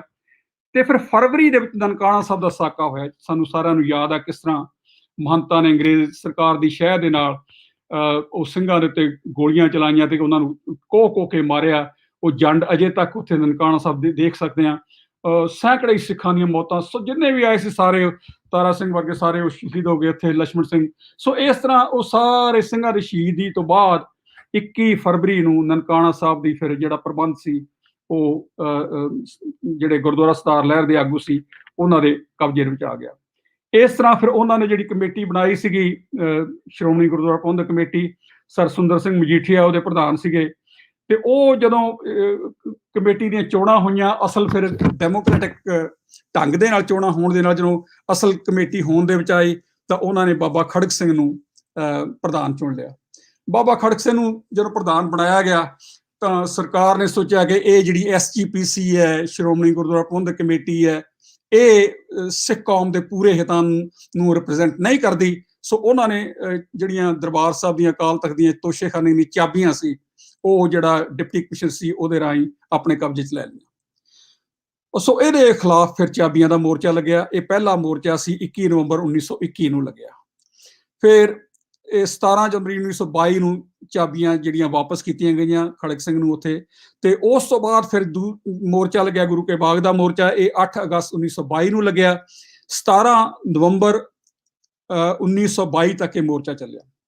ਇੱਕ ਮੈਂ ਇਹ ਗੁਰਦੁਆਰਾ ਸੁਧਾਰ ਲਹਿਰ ਦੇ ਮੋਰਚਿਆਂ ਦੀ ਗੱਲ ਇਹ ਦੱਸਣੀ ਚਾਹੁੰਦਾ ਕਿ ਉਸ ਵੇਲੇ ਆਮ ਤੌਰ ਤੇ ਹਿੰਦੁਸਤਾਨ ਦੇ ਵਿੱਚ ਜਿਹੜਾ ਨਾਨ ਕੋਆਪਰੇਸ਼ਨ ਮੂਵਮੈਂਟ ਹੈ ਕਾਂਗਰਸ ਚਲਾ ਰਹੀ ਸੀ, ਤੇ ਮਹਾਤਮਾ ਗਾਂਧੀ ਜਾਂ ਮੋਹਨਦਾਸ ਕਰਮਚੰਦ ਗਾਂਧੀ ਉਹ ਕਹਿ ਰਿਹਾ ਸੀ ਕਿ ਜਿਹੜੇ ਮੋਰਚੇ ਨੇ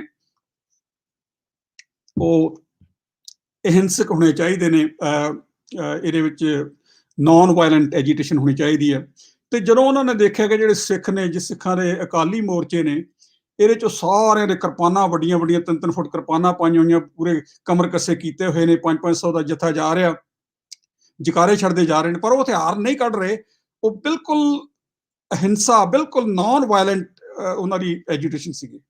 ਔਰ ਮਹਾਤਮਾ ਗਾਂਧੀ ਕਹਿੰਦੇ ਇਹ ਗੱਲ ਕੀ ਹੋਈ? ਕਹਿੰਦਾ ਇਹ ਤਾਂ ਨਾਲੇ ਕਿਰਪਾਨਾਂ ਪਾਈਆਂ ਤੇ ਨਾਲੇ ਆਪਣੇ ਆਪ ਨੂੰ ਕਹਿੰਦੇ ਨੇ। ਔਰ ਉਹ ਸਮਝ ਹੀ ਨਹੀਂ ਸਕਿਆ ਸਿੱਖਾਂ ਦੇ ਮੋਰਚੇ ਨੂੰ।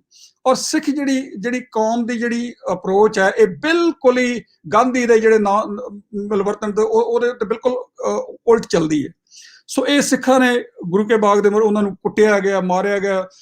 CF ਐਂਡਰਿਊਜ਼ ਨੇ ਬੜਾ ਆਪਣੇ ਕੰਟੈਂਪਰੇਰੀ ਜੋ ਉਹਨੇ ਅੱਖਾਂ ਰਾਹੀਂ ਦੇਖਿਆ ਕਿ ਕਿਸ ਤਰ੍ਹਾਂ ਉਹਨਾਂ ਨੂੰ ਅੰਗਰੇਜ਼ੀ ਹਕੂਮਤ ਦੇ ਜਿਹੜੇ ਸਿਪਾਹੀ ਨੇ ਮਾਰ ਰਹੇ ਨੇ, ਕੁੱਟ ਰਹੇ ਨੇ, ਕਿਸ ਤਰ੍ਹਾਂ ਉਹਨਾਂ ਮਤਲਬ ਉਹ ਫੇਰ ਵੀ ਵਾਹਿਗੁਰੂ ਵਾਹਿਗੁਰੂ ਦਾ ਸਿਮਰਨ ਕਰਦੇ, ਆਪਣੇ ਪਾਠ ਕਰਦੇ, ਉਹ ਆਪਣੇ ਲਾਠੀਆਂ ਸਹਿ ਰਹੇ ਨੇ।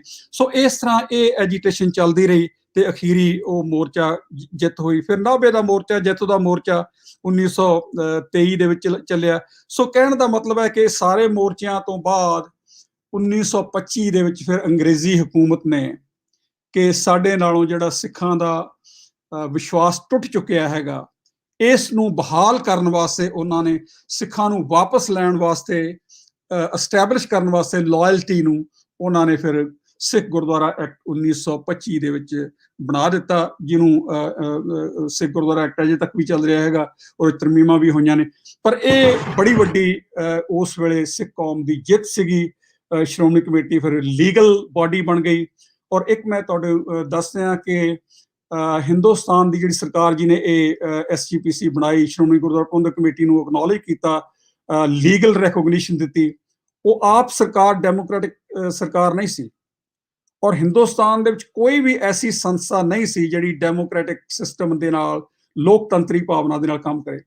ਇਹ ਪਹਿਲੀ ਹਿੰਦੁਸਤਾਨ ਦੇ ਵਿੱਚ ਜਿਹੜੀ ਡੈਮੋਕ੍ਰੈਟਿਕ ਇੰਸਟੀਟਿਊਸ਼ਨ ਬਣਿਆ, ਵੋਟਾਂ ਰਾਹੀਂ ਚੋਣਾਂ ਹੋਣੀਆਂ, ਡੈਮੋਕ੍ਰੈਟਿਕ ਪ੍ਰੋਸੈਸ ਨੂੰ ਕਰਨਾ, ਇਹ ਸ਼੍ਰੋਮਣੀ ਗੁਰਦੁਆਰਾ ਪ੍ਰਬੰਧਕ ਕਮੇਟੀ ਸੀ।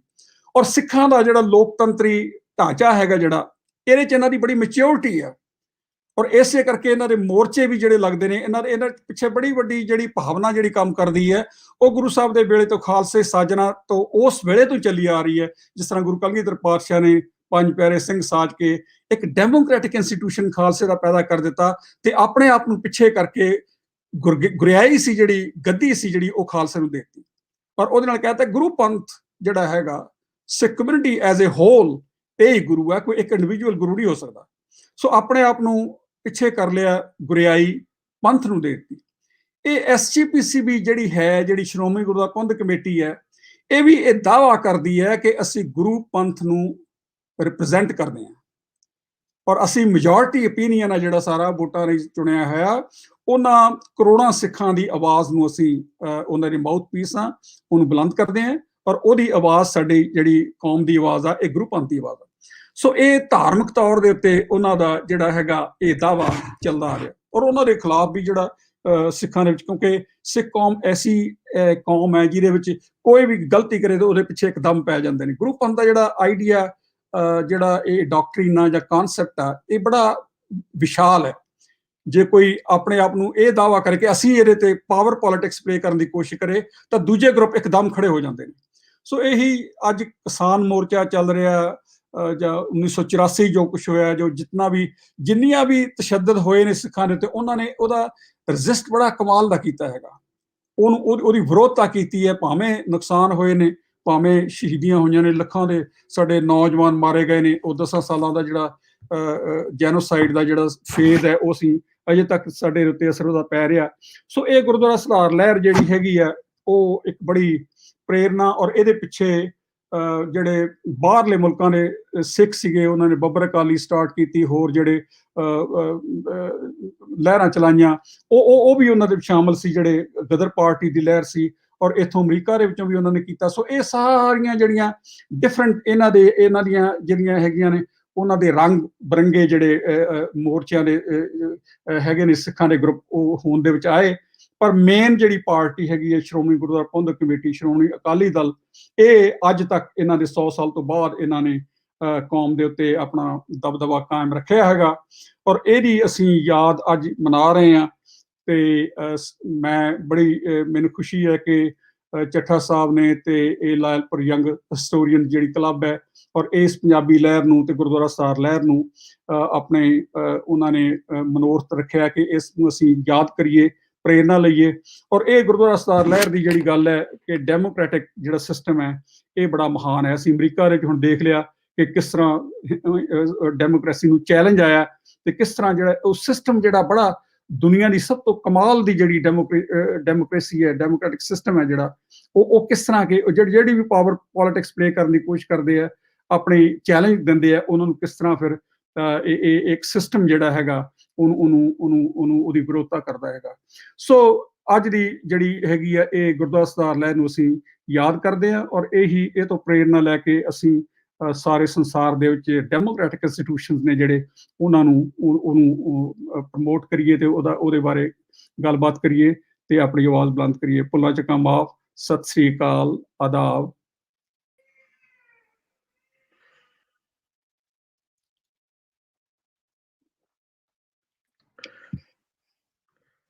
जी बहुत बहुत शुक्रिया। पिशौरा सिंह जी साडे नाल सन। गल हो रही है लैलपुर पंजाबी सुलेख मेले दे अज दी ओपनिंग दे इस खूबसूरत सैशन दी। ते मैं दसदा जावां कि लैलपुर दा जिहड़ा ये पंजाबी सुलेख मेला है ये पिछले 5 साल तो हो रहा है। दे करन वाले जिहड़े कुकनस ऑर्गेनाइजेशन दा मैं दसदा जावां कि कुकनस ऑर्गेनाइजेशन साडे यूनिवर्सिटी दे चंद स्टूडेंट्स ने बनाई सी, जिहड़े 6 ਤੋਂ 7 स्टूडेंट्स ਹਨ ਉਹਨਾਂ ਨੇ ਆਪਣੇ ਤੌਰ ਤੇ ਪੰਜਾਬੀ ਮਾਂ ਬੋਲੀ ਵਾਸਤੇ ਤੇ ਉਹਦੇ ਨਾਲ ਇਹ ਮੇਲਾ ਜਿਹੜਾ ਹੈ ਸ਼ੁਰੂ ਕੀਤਾ ਤੇ ਚੱਲਦਾ ਹੁਣ ਜਿਹੜਾ ਇਸ ਵਕਤ ਇੱਕ 6ਵਾਂ ਜਿਹੜਾ ਹੈ ਉਹ ਮੇਲਾ ਹੋਣ ਜਾ ਰਿਹਾ। ਮਾਂ ਬੋਲੀ ਦੀ ਇਸ ਸੇਵਾ ਦੇ ਵਿੱਚ ਅਸੀਂ ਅਗਰ ਗੱਲ ਕਰੀਏ ਬੋਲੀ ਨੂੰ ਲੈ ਕੇ ਤੇ ਸਾਡਾ ਅੱਜ ਸਾਡੇ ਵਾਸਤੇ ਬਹੁਤ ਵੱਡਾ ਦਿਨ ਹੈ। ਉਹ ਸਾਡੇ ਵਾਸਤੇ ਬੜੀ ਮਾਣ ਦੀ ਗੱਲ ਹੈ ਕਿ ਅੱਜ ਸਾਡੇ ਨਾਲ ਜਿਹੜੇ ਸਾਡੇ ਬਹੁਤ ਸੀਨੀਅਰ ਪ੍ਰੋਫੈਸਰ ਜਿਹੜੇ ਨੇ ਉਹ ਮੌਜੂਦ ਨੇ। ਮੈਂ ਅਗਰ ਗੱਲ ਕਰਾਂ ਸਾਡੇ ਨਾਲ ਡਾਕਟਰ ਉਪਿੰਦਰਜੀਤ ਕੌਰ ਤੱਖਰ ਜੀ ਮੌਜੂਦ ਨੇ, ਜਿਨ੍ਹਾਂ ਤੋਂ ਹਮੇਸ਼ਾ ਸਾਨੂੰ ਇੰਸਪੀਰੇਸ਼ਨ ਮਿਲਦੀ ਹੈ ਔਰ ਅਸੀਂ ਉਹਨਾਂ ਦੇ ਬੜੇ ਹੀ ਸ਼ੁਕਰਗੁਜ਼ਾਰ ਹਾਂ ਕਿ ਉਹਨਾਂ ਜਿਹੜਾ ਝੰਡਾ ਪੰਜਾਬੀ ਦਾ ਯੂਕੇ ਵਿੱਚ ਵਸਦੇ ਹਾਂ ਔਰ ਆਪਣੀ ਯੂਨੀਵਰਸਿਟੀ ਦੇ ਵਿੱਚ, ਔਰ ਹਰ ਰੋਜ਼ ਜਦੋਂ ਉਹਨਾਂ ਦੀ ਫੇਸਬੁੱਕ ਤੇ ਅਸੀਂ ਕੋਈ ਨਾ ਕੋਈ ਨਵੀਂ ਅਚੀਵਮੈਂਟ ਵੇਖਦੇ ਹਾਂ ਤੇ ਦਿਲ ਨੂੰ ਜਿਹੜਾ ਉਹ ਬੜਾ ਖੁਸ਼ੀ ਹੁੰਦੀ ਹੈ ਔਰ ਲੱਗਦਾ ਕਿ ਸਾਡੇ ਵੱਡੇ ਜਿਹੜੇ ਨੇ ਉਹ ਅੱਗੇ ਤੋਂ ਅੱਗੇ ਵਧ ਰਹੇ ਨੇ। ਅੱਜ ਉਹਨਾਂ ਦਾ ਮੈਂ ਬਹੁਤ ਦਿਲੋਂ ਬਹੁਤ ਮਸ਼ਕੂਰ ਹਾਂ ਕਿ ਮੈਂ ਉਹਨਾਂ ਦੇ ਨਾਲ ਜਦੋਂ ਗੱਲਬਾਤ ਕੀਤੀ ਔਰ ਉਹਨਾਂ ਨੇ ਏਡੇ ਖੁੱਲੇ ਦਿਲ ਨਾਲ ਮੈਨੂੰ ਜਿਹੜਾ ਇਹ ਮਾਣ ਦਿੱਤਾ, ਬਖਸ਼ਿਆ ਕਿ ਮੈਂ ਜ਼ਰੂਰ ਉੱਥੇ ਆਵਾਂਗੀ ਔਰ ਪੰਜਾਬੀ ਦੀ ਇਸ ਜਿਹੜੀ ਗੱਲਬਾਤ ਤੇ ਅਹਿਮੀਅਤ ਤੇ ਇੰਪੋਰਟੈਂਸ ਉਹਦੇ ਤੇ ਆਪਣੀ ਵਿਚਾਰ ਜਿਹੜੇ ਉਹ ਸਾਂਝੇ ਕਰਾਂਗੀ। ਮੈਂ ਹੁਣ ਰਿਕੁਐਸਟ ਕਰਾਂਗਾ ਡਾਕਟਰ ਉਪਿੰਦਰਜੀਤ ਕੌਰ ਤੱਖਰ ਹੋਰਾਂ ਨੂੰ ਕਿ ਉਹ ਆਣ ਤੇ ਆਪਣੀ ਗੱਲਬਾਤ ਸਾਡੇ ਨਾਲ ਸਾਂਝੀ ਕਰਨ। ਜੀ ਮੈਡਮ ਜੀ ਆਇਆਂ ਨੂੰ। ਬਹੁਤ ਬਹੁਤ ਧੰਨਵਾਦ ਤੋਹਿਤ ਚੱਤਰੀ ਜਿਹੜਾ ਤੁਸੀਂ ਆਹ ਇਵੈਂਟ ਆਰਗੇਨਾਈਜ਼ ਕੀਤੀ ਆ ਤੇ ਵਾਂਸ ਅਗੇਨ ਥੈਂਕ ਯੂ ਕਿ ਜਿਹੜਾ ਤੁਸੀਂ ਮੈਨੂੰ ਇੱਥੇ ਇਨਵਾਈਟ ਵੀ ਕੀਤਾ। ਜਿਹੜੇ ਇਦਾਂ ਦੇ ਮੇਲੇ ਆ ਸਪੈਸ਼ਲੀ ਜਿੱਦਾਂ 2-3 ਦਿਨਾਂ ਦਾ ਇਹ ਮੇਲਾ ਹੈਗਾ, ਇਟਸ ਵੈਰੀ ਇੰਪੋਰਟੈਂਟ ਬਿਕਾਜ਼ ਇਹਦੇ ਥਰੂ ਜਿਹੜੇ ਦੁਨੀਆ ਭਰ ਦੇ ਪੰਜਾਬੀ ਆ ਯੂਨਾਈਟ ਹੋ ਸਕਦੇ ਆ, ਡਿਫਰੈਂਟ ਗੱਲਾਂ ਦੇ ਬਾਰੇ ਸਿੱਖ ਸਕਦੇ ਆ, ਡਿਫਰੈਂਟ ਡਿਬੇਟਸ ਵੀ ਕਰ ਸਕਦੇ ਆ ਤੇ ਆਲਸੋ ਪੰਜਾਬੀ ਸਿੱਖਣੀ ਬਹੁਤ ਜ਼ਰੂਰੀ ਆ, ਨਾਟ ਜਸਟ ਰੀਡਿੰਗ ਦੇ ਵਿੱਚ ਬਟ ਪੜ੍ਹਨ ਦੇ ਵਿੱਚ ਵੀ। ਇਹਦੇ ਨਾਲ ਜਿਹੜੇ ਓਰੀਜਨਲ ਮੈਨੂਸਕ੍ਰਿਪਟਸ ਆ ਉਹ ਅਸੀਂ ਐਕਸੈਸ ਕਰ ਸਕਦੇ ਹਾਂ। ਜਿੱਦਾਂ ਤੁਹਾਨੂੰ ਪਤਾ ਹੈ ਜਦੋਂ ਅਸੀਂ ਕੁਛ ਟਰਾਂਸਲੇਟ ਕਰੀਦਾ ਆ ਇੱਕ ਲੈਂਗੁਏਜ ਤੋਂ ਦੂਜੀ ਲੈਂਗੁਏਜ ਤੱਕ ਆਲਵੇਜ਼ ਉਹਦੇ ਵਿੱਚ ਕੁਛ ਨਾ ਕੁਛ ਲੋਸਟ ਹੋ ਜਾਂਦਾ ਆ। ਸੋ ਅਗੇਨ ਜੇ ਪੰਜਾਬੀ ਪੜ੍ਹਨੀ ਆਵੇ ਇਹਦੇ ਨਾਲ ਜਿਹੜੀ ਪੰਜਾਬ ਦੀ ਰਿਚ ਹਿਸਟਰੀ ਹੈਗੀ ਆ, ਜਿਹੜੇ ਇੰਨੇ ਫੋਕਲੋਰਸ ਵਾ, ਇੰਨੀਆਂ ਸਟੋਰੀਆਂ ਆ, ਉਹ ਅਸੀਂ ਉਹਨਾਂ ਨੂੰ ਆਪ ਪੜ੍ਹ ਸਕਦੇ ਹਾਂ, ਉਹਨਾਂ ਨੂੰ ਅਸੀਂ ਆਪ ਟਰਾਂਸਲੇਟ ਵੀ ਕਰ ਸਕਦੇ ਹਾਂ। ਤੇ ਇੱਥੇ ਅਸੀਂ ਯੂਕੇ ਦੀ ਜੇ ਗੱਲ ਕਰੀਏ ਅਗਲੇ ਮਹੀਨੇ ਇੱਥੇ ਜਿਹੜਾ England and Wales the senses ਵਾ ਉਹ ਸਾਰੇ ਘਰਾਂ ਦੇ ਵਿੱਚ ਪਹੁੰਚ ਜਾਣਾ ਆ ਤੇ ਇਸ ਸਾਲ ਸਪੈਸ਼ਲੀ ਵੱਡੀ ਪੁਸ਼ ਹੈਗੀ ਆ ਸਾਰੀ ਪੰਜਾਬੀ ਕਮਿਊਨਿਟੀ ਤੋਂ ਇੱਥੇ ਯੂਕੇ ਦੇ ਵਿੱਚ ਕਿ ਜਦੋਂ ਉਹ ਸੈਂਸਸ ਆਉਂਦਾ ਆ ਉਹਦੇ ਵਿੱਚ ਇੱਕ ਲੈਂਗੁਏਜ ਦਾ ਸੈਕਸ਼ਨ ਕਿ ਜੇ ਤੁਸੀਂ ਘਰ ਕਿਹੜੀ ਲੈਂਗੁਏਜ ਬੋਲਦੇ ਆ। ਤਾਂ ਅਗੇਨ ਇੱਥੇ ਵੱਡਾ ਐਫਰਟ ਵਾ ਤਾਂ ਇੱਥੇ ਮੈਂ ਵੀ ਪਰਸਨਲ ਜਿਹੜੇ ਇੱਥੇ ਯੂਕੇ ਦੇ ਸੁਣ ਰਹੇ ਆ ਮੈਂ ਉਹਨਾਂ ਨੂੰ ਰਿਕੁਐਸਟ ਕਰੂੰਗੀ ਕਿ ਜਦੋਂ ਉਹ ਸੈਂਸਸ ਆਊਗਾ ਤੁਸੀਂ ਪੰਜਾਬੀ ਦਾ ਟਿਕ ਬਾਕਸ ਫਿਲ ਇਨ ਕਰਿਓ। ਇੱਥੇ ਜਿਹੜਾ ਪਿਛਲਾ ਸੈਂਸਸ ਸੀ ਉਹ ਤੋਂ ਪਹਿਲਾਂ ਇੱਥੇ ਯੂਕੇ ਦੇ ਵਿੱਚ ਉਸ ਸੈਂਸਸ ਦੇ ਰਾਹੀਂ ਪੰਜਾਬੀ ਇੱਥੇ ਦੀ ਸੈਕੰਡ ਮੋਸਟ ਸਪੋਕਨ ਲੈਂਗੁਏਜ ਸੀ ਇੱਥੇ ਯੂਕੇ ਦੇ ਵਿੱਚ। ਜਿਹੜਾ ਪਿਛਲਾ ਸੈਂਸਸ ਵਾ ਸੀ ਉਹਦੇ ਬਾਰੇ ਥਰਡ ਹੋ ਗਏ ਆ, ਪਰ ਅਸੀਂ ਚਾਹੁੰਦੇ ਹਾਂ ਕਿ ਹੁਣ ਜਿਹੜਾ ਆਹ ਸੈਂਸਸ ਹੋਣਾ ਇਸ ਸਾਲ ਦਾ ਇਹਦੇ ਵਿੱਚ ਅਸੀਂ ਦੁਬਾਰਾ ਪੰਜਾਬੀ ਨੂੰ ਸੈਕੰਡ ਮੋਸਟ ਸਪੋਕਨ ਲੈਂਗੁਏਜ ਹੈ ਯੂਕੇ ਦੇ ਵਿੱਚ ਰੀਇਨਸਟੇਟ ਕਰ ਸਕੀਏ। ਨੈਚੁਰਲੀ ਜਿਹੜੇ ਇੱਥੇ ਦੀ ਪੰਜਾਬੀ ਕਮਿਊਨਿਟੀ ਆ, ਜਿਹੜੇ ਗੁਰਦੁਆਰਿਆਂ ਦੇ ਨਾਲ ਮੈਂ ਕੰਮ ਕਰਦੀ ਹਾਂ, ਸਾਰਿਆਂ ਦੀ ਇਹੀ ਕੰਸਰਨ ਹੋ ਕਿ ਕਿਸੇ ਨਾ ਕਿਸੇ ਤਰ੍ਹਾਂ ਅਸੀਂ ਪੰਜਾਬੀ ਨੂੰ ਇੱਥੇ ਕਾਇਮ ਰੱਖੀਏ, ਪੰਜਾਬੀ ਨੂੰ ਸਟਰੋਂਗ ਰੱਖੀਏ। ਇਸ ਕਰਕੇ ਕਿੰਨੇ ਪ੍ਰੋਜੈਕਟਸ ਇੱਥੇ UK ਦੇ ਵਿੱਚ ਹੋ ਰਹੇ ਆ ਕਿ ਅਸੀਂ ਜਿਹੜੇ ਸਪੈਸ਼ਲੀ ਜਿਹੜਾ ਯੰਗਰ ਜਨਰੇਸ਼ਨ ਅਸੀਂ ਉਹਨਾਂ ਨੂੰ ਕਿੱਦਾਂ ਇਨਕਰੇਜ ਕਰੀਏ ਕਿ ਤੁਸੀਂ ਆਪਣੀ ਮਾਂ ਬੋਲੀ ਨਾ ਲੂਜ਼ ਕਰੋ, ਕਿ ਜੇ ਤੁਸੀਂ ਪੰਜਾਬੀ ਨੂੰ ਸਿੱਖੋ, ਬੋਲਣ ਨੂੰ, ਲਿਖਣ ਦੇ ਵਿੱਚ, ਪੜ੍ਹਨ ਦੇ ਵਿੱਚ, ਇਸੇ ਤਰ੍ਹਾਂ ਜਿਹੜਾ ਤੁਹਾਡਾ ਕਲਚਰਲ ਹੈਰੀਟੇਜ ਵਾ ਉਹ ਅਲਾਈਵ ਰੱਖਿਆ ਜਾਊਗਾ। ਜਿੱਦਾਂ ਪਿਸ਼ੌਰਾ ਜੀ ਨੇ ਹੁਣੇ ਗੱਲ ਕੀਤੀ ਹੈ ਕਿ ਕੈਲੀਫੋਰਨੀਆ ਦੇ ਵਿੱਚ ਜਿਹੜੀਆਂ ਯੂਨੀਵਰਸਿਟੀਆਂ ਆ ਉਹਨਾਂ ਦੇ ਥਰੂ ਇਹ ਪੰਜਾਬੀ ਦਾ ਪ੍ਰੋਗਰਾਮ ਚੱਲ ਰਿਹਾ ਆ। ਇੱਥੇ ਵੀ UK ਦੇ ਵਿੱਚ ਯੂਨੀਵਰਸਿਟੀ ਲੈਵਲ ਦੇ ਵਿੱਚ ਇੰਨਾ ਡਿਵੈਲਪ ਨਹੀਂ ਹੈਗਾ, ਪਰ ਕਮਿਊਨਿਟੀ ਲੈਵਲ ਦੇ ਵਿੱਚ ਕਿੰਨਾ ਪੁਸ਼ ਵਾ ਐਟ ਦ ਮੋਮੈਂਟ ਕਿ ਅਸੀਂ ਜਿਹੜੇ ਨਿਆਣੇ ਆ ਜਿਹੜੇ ਇੱਥੇ ਦੇ ਕੁਆਲੀਫਿਕੇਸ਼ਨਸ ਹੁੰਦੇ ਆ GCSE ਤੇ A ਲੈਵਲ ਦੇ ਅਸੀਂ ਉਹਨਾਂ ਨੂੰ ਪੁਸ਼ ਕਰੀਏ ਕਿ ਤੁਸੀਂ ਉਸ ਲੈਵਲਾਂ ਤੇ ਇੱਥੇ UK ਦੇ ਵਿੱਚ ਸਿੱਖੋ। ਤੇ ਆਲਸੋ ਜਿਹੜੀ ਮੇਰੀ ਯੂਨੀਵਰਸਿਟੀ ਵਿੱਚ ਇੱਥੇ ਸੈਂਟਰ ਫॉर ਸਿੱਖਣ ਪੰਜਾਬੀ ਸਟੱਡੀਜ਼ ਵਾ, ਅਸੀਂ ਉੱਥੇ ਐਟ ਦ ਮੋਮੈਂਟ ਪ੍ਰਪੋਜ਼ਲ ਤਿਆਰ ਕਰ ਰਹੇ ਹਾਂ ਕਿ ਅਸੀਂ ਕਿੱਦਾਂ ਜਿੱਦਾਂ ਰਿਸਰਚ ਟੂਲਸ, ਕਿੱਦਾਂ ਲਰਨਿੰਗ ਟੂਲਸ ਡਿਵੈਲਪ ਕਰ ਸਕੀਏ ਜਿੱਥੇ ਦੋਨੇ ਸਕ੍ਰਿਪਟ ਗੁਰਮੁਖੀ ਨਾਲ ਸ਼ਾਹਮੁਖੀ ਅਸੀਂ ਫੋਰਵਰਡ ਪੁਸ਼ ਕਰ ਸਕੇ। ਤਾਂ ਹੋਪਫੁਲੀ ਜੇ ਉਹ ਪ੍ਰਪੋਜ਼ਲ ਸਕਸੈਸਫੁਲ ਹੋ ਗਿਆ ਤਾਂ ਅਸੀਂ ਤੁਹਾਡੇ ਨਾਲ ਗੱਲ ਕਰੂੰਗੇ ਤੋਹਿਤ ਕਿ ਅਸੀਂ ਉਹਨੂੰ ਕਿੱਦਾਂ ਫੋਰਵਰਡਸ ਲਿਜਾ ਸਕਦੇ ਹਾਂ ਦੋਨੇ ਪੰਜਾਬ ਦੇ ਵਿੱਚ। ਪਰ ਆਲਸੋ ਜਿਹੜਾ ਥਰਡ ਪੰਜਾਬ ਜਿਹੜਾ ਪੰਜਾਬੀ ਡਾਇਸਪੋਰਾ ਆ ਉਹਦੇ ਵਿੱਚ ਵੀ ਕਿੱਦਾਂ ਅਸੀਂ ਉਸ ਪ੍ਰੋਜੈਕਟ ਨੂੰ ਅੱਗੇ ਲਿਜਾਈਏ, ਕਿੱਦਾਂ ਉਹਨੂੰ ਇਨਸ਼ੋਰ ਕਰੀਏ ਕਿ ਉਹ ਸਰਵਾਈਵਡ ਹੁੰਦਾ ਆ। ਸੋ ਜੇ ਇਹ ਪ੍ਰੋਜੈਕਟ ਸਕਸੈਸਫੁਲ ਹੋ ਗਿਆ ਅਸੀਂ ਉਹਨੂੰ ਕਮਿਊਨਿਟੀ ਦੇ ਵਿੱਚ ਵੀ ਲੈ ਕੇ ਜਾਵਾਂਗੇ ਤਾਂ ਡਿਫਰੈਂਟ ਕੰਟਰੀਜ਼ ਦੇ ਵਿੱਚ ਵੀ ਲੈ ਕੇ ਜਾਵਾਂਗੇ। ਸੋ ਵਨਸ ਅਗੇਨ ਥੈਂਕ ਯੂ ਤੁਹਾਡਾ ਜਿਹੜਾ ਤੁਸੀਂ ਆਹ 5ਵੇਂ ਜਾਂ 6ਵੇਂ ਸਾਲ ਦੀ ਆਹ ਲਿਟਰੇਚਰ ਫੈਸਟੀਵਲ ਕਰ ਰਹੇ ਆ। ਇੱਦਾਂ ਦੇ ਫੈਸਟੀਵਲ ਬਹੁਤ ਹੀ ਇੰਪੋਰਟੈਂਟ ਵਾ। ਤਾਂ ਹੋਪਫੁਲੀ ਅਗਲੇ ਸਾਲ ਜੇ ਸਾਨੂੰ ਉਹ ਪ੍ਰੋਜੈਕਟ ਮਿਲ ਗਿਆ ਤਾਂ ਅਸੀਂ ਉਹਦੇ ਬਾਰੇ ਵੀ ਇਸ ਲਿਟਰੇਚਰ ਫੈਸਟੀਵਲ ਦੇ ਵਿੱਚ ਗੱਲ ਕਰਾਂਗੇ ਅਗਲੇ ਸਾਲ। So thank you ones again ਜਿਹੜਾ ਤੁਸੀਂ ਮੈਨੂੰ ਇਨਵਾਈਟ ਕੀਤਾ ਇੱਥੇ ਅੱਜ ਗੱਲ ਕਰਨ ਨੂੰ।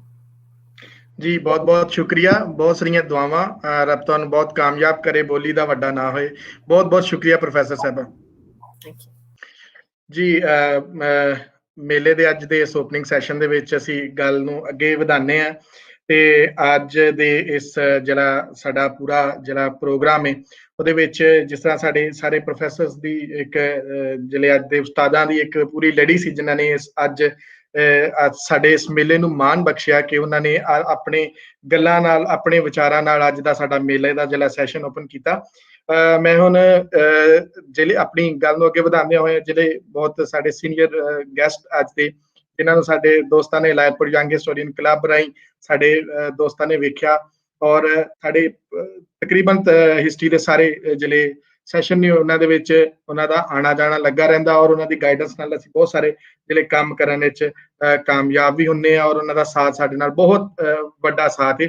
ਮੈਂ ਗੱਲ ਕਰ ਰਿਹਾ ਪ੍ਰੋਫੈਸਰ ਡਾਕਟਰ ਸੁਖਦੇਵ ਸਿੰਘ ਸੋਲ ਹੋਰਾਂ ਦੀ ਜਿਨ੍ਹਾਂ ਦਾ ਤਲਕ ਗੁਰੂ ਨਾਨਕ ਦੇਵ ਯੂਨੀਵਰਸਿਟੀ ਅੰਮ੍ਰਿਤਸਰ ਨਾਲੇ ਤੇ ਮੈਂ ਹੁਣ ਉਹਨਾਂ ਨੂੰ ਰਿਕੁਐਸਟ ਕਰਾਂਗਾ ਕਿ ਉਹ ਅੱਜ ਦਾ ਜਿਹੜਾ ਕਲੀਦੀ ਜਿਹੜਾ ਖੁਤਬਾ ਹੈ ਇਸ ਸਾਡੇ ਲਿਟਰੇਰੀ ਫੈਸਟੀਵਲ ਦਾ ਉਹ ਹੁਣ ਸਾਡੇ ਨਾਲ ਸਾਂਝਾ ਕਰਨ।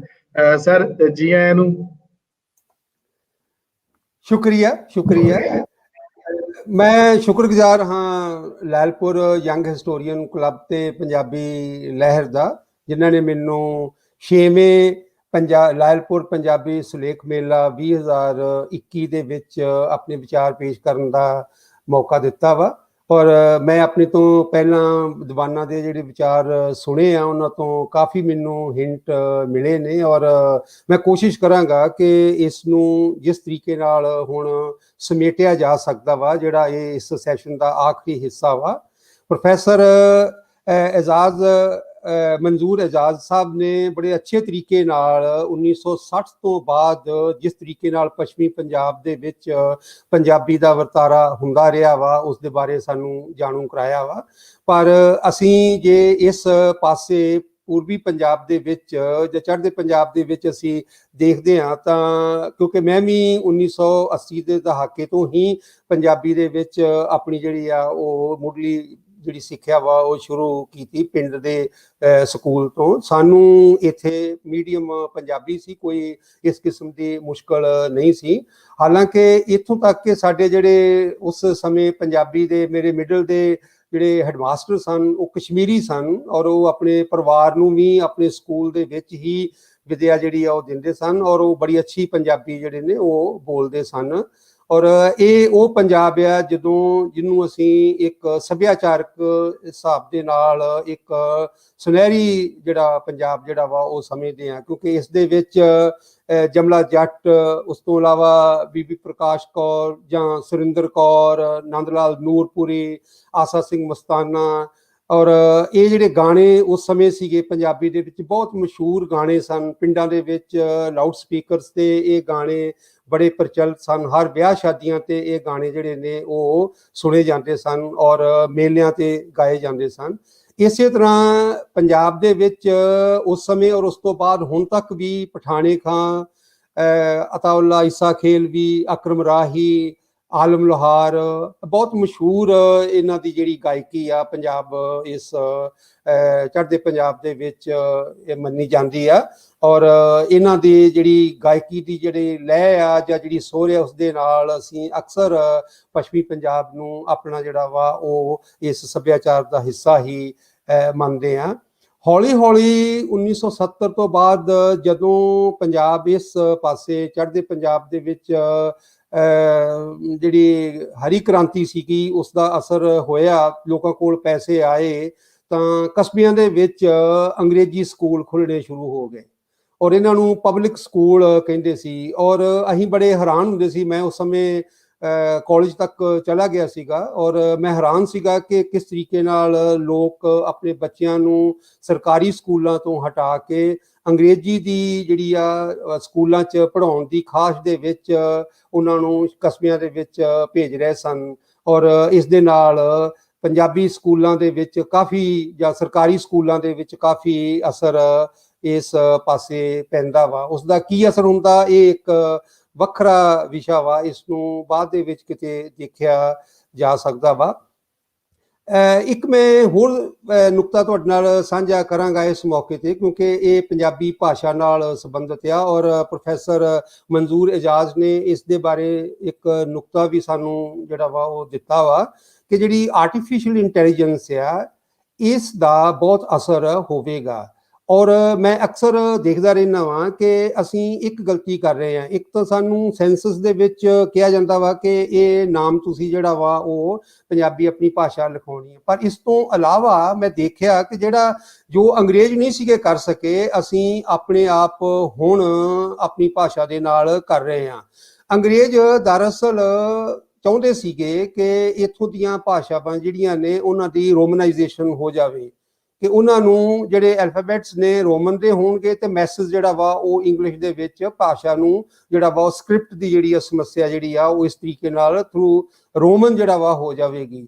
ਜੋ ਅੰਗਰੇਜ਼ ਨਾ ਕਰ ਸਕੇ ਅਕਸਰ ਅਸੀਂ ਹੁਣ ਕਰਦੇ ਹਾਂ, ਕਿਉਂਕਿ ਮੈਂ ਅਕਸਰ ਦੇਖਦਾ ਵਾਂ ਕਿ ਬਹੁਤ ਸਾਰੇ ਜਿਹੜੇ ਮੈਸੇਜ ਹੁੰਦੇ ਆ ਉਹ ਹੁੰਦਾ ਕੀ ਆ ਕਿ ਰੋਮਨ ਦੇ ਵਿੱਚ ਦੱਸੇ ਜਾਂਦੇ ਆ, ਨਾ ਕਿ ਸ਼ਾਹਮੁਖੀ 'ਚ ਨਾ ਕਿ ਪੰਜਾਬੀ 'ਚ। ਇੱਕ ਹੋਰ ਨੁਕਤਾ ਦੇਖਣ ਵਾਲਾ ਵਾ ਕਿ ਬਹੁਤ ਸਾਰੇ ਜਿਹੜੇ ਟੈਲੀਫੋਨ ਆਪਣੇ ਮੋਬਾਈਲ ਫੋਨ ਰੱਖਦੇ ਨੇ ਉਹਨਾਂ ਨੂੰ ਇਹ ਨਹੀਂ ਪਤਾ ਕਿ ਭਾਸ਼ਾ ਨੂੰ ਡਾਊਨਲੋਡ ਕਰਨਾ ਬੜਾ ਜ਼ਰੂਰੀ ਆ, ਕਿਉਂਕਿ ਇਹ ਜਦੋਂ ਅਸੀਂ ਭਾਸ਼ਾ ਡਾਊਨਲੋਡ ਕਰਾਂਗੇ ਉਹਦੀ ਵਰਤੋਂ ਕਰਾਂਗੇ ਹਜ਼ਾਰਾਂ ਭਾਸ਼ਾ ਦੇ ਵਿੱਚੋਂ ਉਹਦਾ ਵੀ ਇੱਕ ਕਾਊਂਟਿੰਗ ਜਿਹੜੀ ਆ ਉਹ ਸਿਸਟਮ ਦੇ ਵਿੱਚ ਜਿਹੜਾ ਕੰਪਿਊਟਰ ਸਿਸਟਮ ਆ ਜਾਂ ਜਿਹੜੀ ਐਲਗੋਰਿਦਮ ਆ ਉਹਦੇ ਵਿੱਚ ਇਹ ਹੋ ਜਾਵੇਗੀ। ਮੈਂ ਆਪਣੇ ਫੋਨ ਦੇ ਵਿੱਚ ਇਹ ਭਾਸ਼ਾ ਜਿੱਦਾਂ ਅੰਗਰੇਜ਼ੀ ਦੇ ਜਿਹੜੇ ਨੇ ਉਹ ਪੰਜਾਬੀ ਜਾਂ ਗੁਰਮੁਖੀ ਜਿਸ ਨੂੰ ਕਹਿ ਲਓ ਜਾਂ ਆਪਣਾ ਸ਼ਾਹਮੁਖੀ, ਔਰ ਇਸ ਨੂੰ ਮੈਂ ਜਿਹੜਾ ਵਾ ਉਹ ਡਾਊਨਲੋਡ ਕੀਤਾ ਹੋਇਆ ਤੇ ਮੈਂ ਅਕਸਰ ਚੇਂਜ ਕਰਦਾ ਰਹਿੰਦਾ ਵਾਂ। ਜਿਸ ਕਿਸਮ ਦੇ ਮੈਸੇਜ ਭੇਜਣੇ ਆ ਮੈਂ ਉਸ ਤਰ੍ਹਾਂ ਦੀ ਭਾਸ਼ਾ ਜਿਹੜੀ ਆ ਉਹ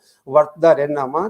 ਸੋ ਜਦੋਂ ਅਸੀਂ ਇਹ ਆਪਣੇ ਭਾਸ਼ਾ ਦੇ ਪ੍ਰਤੀ ਥੋੜਾ ਜਿਹਾ ਜਾਂ ਸਕ੍ਰਿਪਟ ਦੇ ਪ੍ਰਤੀ ਥੋੜਾ ਜਿਹਾ ਦੇਖਾਂਗੇ ਤਾਂ ਨਵੇਂ ਯੁੱਗ ਦੇ ਵਿੱਚ ਜਿਹੜੀਆਂ ਇਹ ਆ ਰਹੇ ਨੇ ਵੱਖਰੇ ਵੱਖਰੇ ਤਰੀਕੇ, ਇਹਨਾਂ ਨੂੰ ਵੀ ਸਾਨੂੰ ਅਪਣਾਉਣਾ ਚਾਹੀਦਾ ਵਾ ਤਾਂ ਕਿ ਅਸੀਂ ਆਪਣਾ ਜਿਹੜਾ ਰਿਕਾਰਡ ਆ ਜਿਹੜਾ ਓਵਰਆਲ ਜਿਹੜਾ ਦੁਨੀਆ ਦੇ ਵਿੱਚ ਪੰਜਾਬੀ ਨੂੰ ਬੋਲਣ ਜਾਂ ਵਰਤਣ ਦੇ ਵਿੱਚ, ਲਿਖਣ ਦੇ ਵਿੱਚ ਰਿਕਾਰਡ ਹੋਏਗਾ, ਉਸ ਨੂੰ ਜਿਹੜਾ ਵਾ ਉਹ ਸਾਡੇ ਸਾਹਮਣੇ ਜਿਹੜਾ ਵਾ ਉਹ ਚੰਗੇ ਤਰੀਕੇ ਨਾਲ ਹੋ ਸਕਦਾ। ਪਤਾ ਨਹੀਂ ਕਿਹੜੇ ਵੇਲੇ ਇਹ ਕੰਪਿਊਟਰ ਸਿਸਟਮ ਨੇ ਇਹ ਕਾਊਂਟ ਕਰ ਦੇਣਾ ਵਾ ਕਿ ਕਿੰਨੇ ਲੋਕ ਰੋਮਨ ਪੰਜਾਬੀ ਜਾਂ ਰੋਮਨ ਉਰਦੂ ਜਿਹੜਾ ਵਾ ਉਹ, ਜਾਂ ਰੋਮਨ ਜਿਹੜਾ ਵਾ ਉਹ ਸਕ੍ਰਿਪਟ ਨੂੰ ਜਿਹੜਾ ਵਾ ਉਹ ਯੂਜ਼ ਕਰਦੇ ਨੇ। ਇਹ ਇੱਕ ਵੱਖਰੀ ਕਿਸਮ ਦੀ ਜਿਹੜੀ ਆ ਉਹ ਸਮੱਸਿਆ ਜਿਹੜੀ ਹੋ ਜਾਵੇਗੀ।